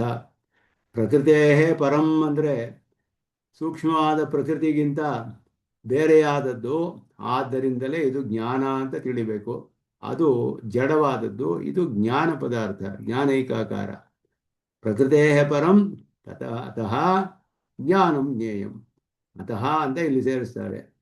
ಅತಃ ಜ್ಞಾನಂ ಜ್ಞೇಯಂ, ಜ್ಞಾನೈಕಾಕಾರಮಿತಿ ಜ್ಞೇಯಂ. ಜಡವಸ್ತುವಲ್ಲ ಇದು, ಅಜಡ ಪದಾರ್ಥ ಅನ್ನೋದನ್ನು ತಿಳಿಸ್ತಾರೆ. ಪೂರ್ವವತ್ ವೈಧರ್ಮ್ಯಾನುಸಂಧಾನ ಶಕ್ಯತಾಯ ಜ್ಞೇಯ ಶಬ್ದಸ್ಯ ತಾತ್ಪರ್ಯಂ ಅನ್ಯಥಾ ಪೌನರುಕ್ತ್ಯಾದಿ ಅಭಿಪ್ರಾಯಣ ಜ್ಞಾನೈಕಾಕಾರಂ. ಅದರಿಂದ ಇಲ್ಲಿ ವೈಧರ್ಮ್ಯವನ್ನು ಹೇಳ್ತಾ ಇದ್ದೀವಿ. ಎಲ್ಲ ಪ್ರಕೃತಿಗೂ ಪರಮ ಜೀವಾತ್ಮನಿಗೂ ಇರುವ ವೈಧರ್ಮ್ಯ, ಅದರಲ್ಲಿ ಏನೇನು ಬೇರೆ ಬೇರೆ ವ್ಯತ್ಯಾಸಗಳಿದೆ, ವೈಲಕ್ಷಣ್ಯವಿದೆ ಅನ್ನೋದು ಹೇಳಲ್ಪಡುತ್ತೆ. ಅದು ಪ್ರಕೃತಿ ಎನ್ನುವುದು ಜಡವಾದ್ದರಿಂದ ಇವನು ಜ್ಞಾನೈಕಾಕಾರನಾದವನು, ಜ್ಞಾನ ಸ್ವರೂಪನಾದವನು. ಜ್ಞಾನಗಮ್ಯಂ ಅಂತ ಹೇಳಿದ್ರೆ ಸರ್ವದಾದಾಗೆ ಜ್ಞಾನ ವಿಷಯ ಮಾತ್ರ ವಿಧಾನೆ ಪ್ರಯೋಜನ ಭಾವಾದೆ. ಜ್ಞಾನಗಮ್ಯಂ ಅಂದರೆ ಜ್ಞಾನದಿಂದ ತಿಳಿಯಬೇಕು ಅಂತ ಹೇಳಿದ್ರೆ ಸಾಮಾನ್ಯವಾಗಿ ಪ್ರಯೋಜನವಿಲ್ಲ. ಇಲ್ಲಿ ಹೇಳ್ತಾ ಇರೋದು ಒಬ್ಬ ಕರ್ಮಯೋಗಿಗೆ ಉಪಯುಕ್ತವಾದ ಆತ್ಮ ಗುಣಗಳೆಲ್ಲ ಹೇಳಲ್ಪಟ್ಟಿದೆ. ಆತ್ಮ ಸಾಕ್ಷಾತ್ಕಾರ ಮಾಡ್ಕೊಂಡು ಇವನು ಭಕ್ತಿಯೋಗ ಮಾಡಬೇಕಾದ್ದು.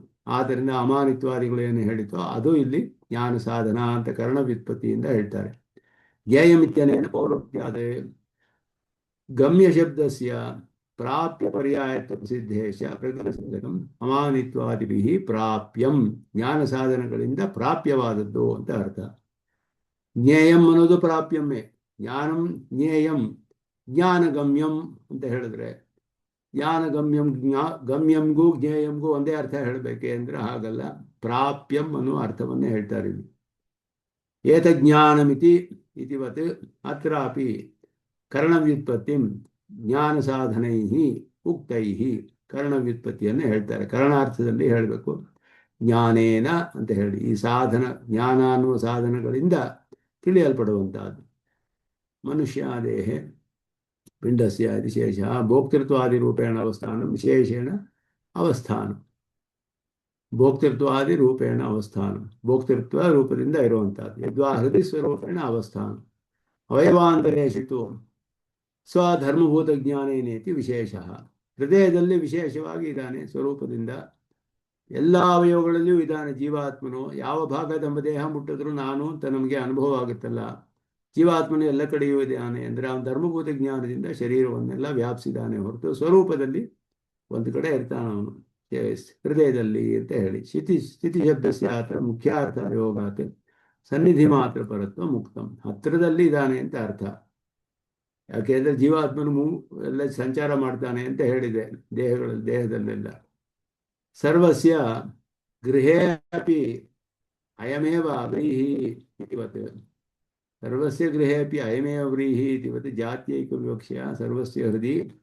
ಸ್ಥಿತಿ ಇತಿ ನಿರ್ದೇಶ ಸ್ಥಿತಿ ನಿರ್ದೇಶ ಸರ್ವಸ್ಯ ಗೃಹೇ ಅಪಿ ಅಯಮೇವ ವ್ರೀಹಿ ಅಂತ ಒಂದು ಪ್ರಯೋಗ ಎಲ್ಲರ ಮನೆಯಲ್ಲಿಯೂ ಇರೋದು ಇದೇ ಅಕ್ಕಿ ಅಂತ ನಮ್ಮನೆ ಅಕ್ಕಿಯನ್ನು ತೋರಿಸ್ಬಿಟ್ಟು ಎಲ್ಲರ ಮನೆಯಲ್ಲೇ ಅಕ್ಕಿಯೂ ಇದೇ ಅಕ್ಕಿ ಅಂತ ಹೇಳಿದ್ರೆ ಈ ಅಕ್ಕಿ ಎಲ್ಲ ಇದೇ ಥರದ ಅಕ್ಕಿ ಬೇರೆ ಮನೆಯಲ್ಲೂ ಇದೆ ಅಂತ ಅರ್ಥ ಆದ್ದರಿಂದ ಸರ್ವಸ್ಯ ಹೃದಯ ಸ್ಥಿತಿ ನಿರ್ದೇಶ ಅದು ಇಲ್ಲಿ ಸರ್ವಸ್ಯ ಹೃದಯ ವಿಷ್ಠಿತಂ ಸರ್ವಸ್ಯ ಹೃದಯ ವಿಷ್ಠಿತಂ ಅಂದರೆ ಒಬ್ಬನೇ ಆತ್ಮ ಎಲ್ಲರ ಹೃದಯಲ್ಲೂ ಇದ್ದಾನೆ ಅಂತ ಅರ್ಥವಲ್ಲ ಜಾತ್ಯೇಕ ವಚನ ಸ್ವಾಮಿ ದೇಶಿಕನು ಇದೆಲ್ಲ ಸ್ಪಷ್ಟಪಡಿಸ್ತಾರೆ ಸರ್ವಸ್ಯ ಮನುಷ್ಯಾದೇಹೇ ಹೃದಯ ವಿಶೇಷೇಣ ಅವಸ್ಥಿತಂ ಒಬ್ಬನೇ ಇದ್ದಾನೆ ಅಂತ ಅರ್ಥವಲ್ಲ ಒಬ್ಬರಲ್ಲೂ ಒಬ್ಬೊಬ್ಬ ಜೀವ ಇದ್ದಾನೆ ಅವರವರ ಹೃದಯದಲ್ಲಿ ಇದ್ದಾನೆ ಅಂತ ಅರ್ಥ ಎಲ್ಲರ ಜೀವದಲ್ಲಿ ಇರುವ ಜ್ಞಾನೈಕ ಕಾರಣನಾದ ಜೀವಾತ್ಮ ಒಂದೇ ಜೀವಾತ್ಮ ಜಾತ್ಯೇಕ ವಚನ ಇದು ಸರ್ವಸ್ಯ ಹೃದಯ ವಿಷ್ಠಿತಂ ಅದಕ್ಕೆ ಉದಾಹರಣೆ ಕೊಡ್ತಾರೆ ಸ್ವಾಮಿ ದೇಶಿಕನ್ ಸರ್ವಸ್ಯ ಗೃಹೇಪಿ ಅಯಮೇವ ವ್ರೀಹಿ ಅಂತ ಹೇಳೋ ಹಾಗೆ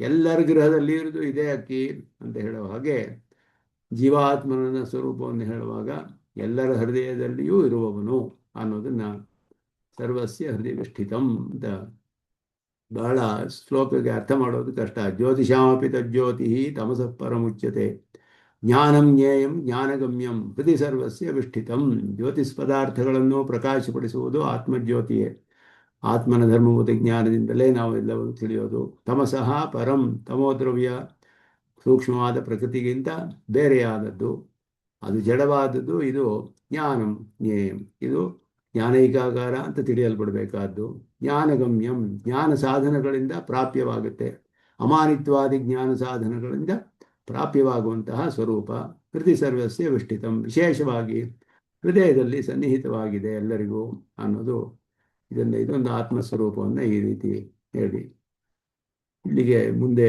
ಹೇಳ್ತಾರೆ ಇಲ್ಲಿಗೆ ಉಪಸಂಹಾರ ಮಾಡ್ತಾರೆ ಮುಂದೆ ಅದನ್ನು ಮುಂದುವರಿಸೋಣ ಅಂತ ಹೇಳಿ ಇಲ್ಲಿಗೆ ನಿಲ್ಲಿಸ್ಕೊಳ್ತೇನೆ ನೋ ನಿತ್ಯಮಚ್ಯುತ ಪದಾಂಬುಜ ವಿದ್ಮರುಕ್ಮಂ ವ್ಯಾಮೋಹತಃ ತರಿತರಾಣಿ ಜನಾಯಮೇನೆ ಸ್ಮದ್ಗುರೋ ಭಗವತೋಸ್ವರೇ ಎಂದು ರಾಮಾನುಜಸಚರಣೋ ಚರಣಂ ಪ್ರಪದ್ಯೆ ಕವಿತಾರ್ಕಿಕ ಸಿಂಹಾಯ ಕಲ್ಯಾಣ ಗುಣಶಾಲಿನಿ ಶ್ರೀಮತೆ ವೆಂಕಟೇಶಾಯ ವೇದಾಂತ ಗುರವೇ ನಮಃ ಶ್ರೀಮತೆ ನಿಗಮಾಂತ ಮಹಾದೇಶಿಕಾಯ ನಮಃ ಸರ್ವಂ ಶ್ರೀಕೃಷ್ಣಾರ್ಪಣಮಸ್ತು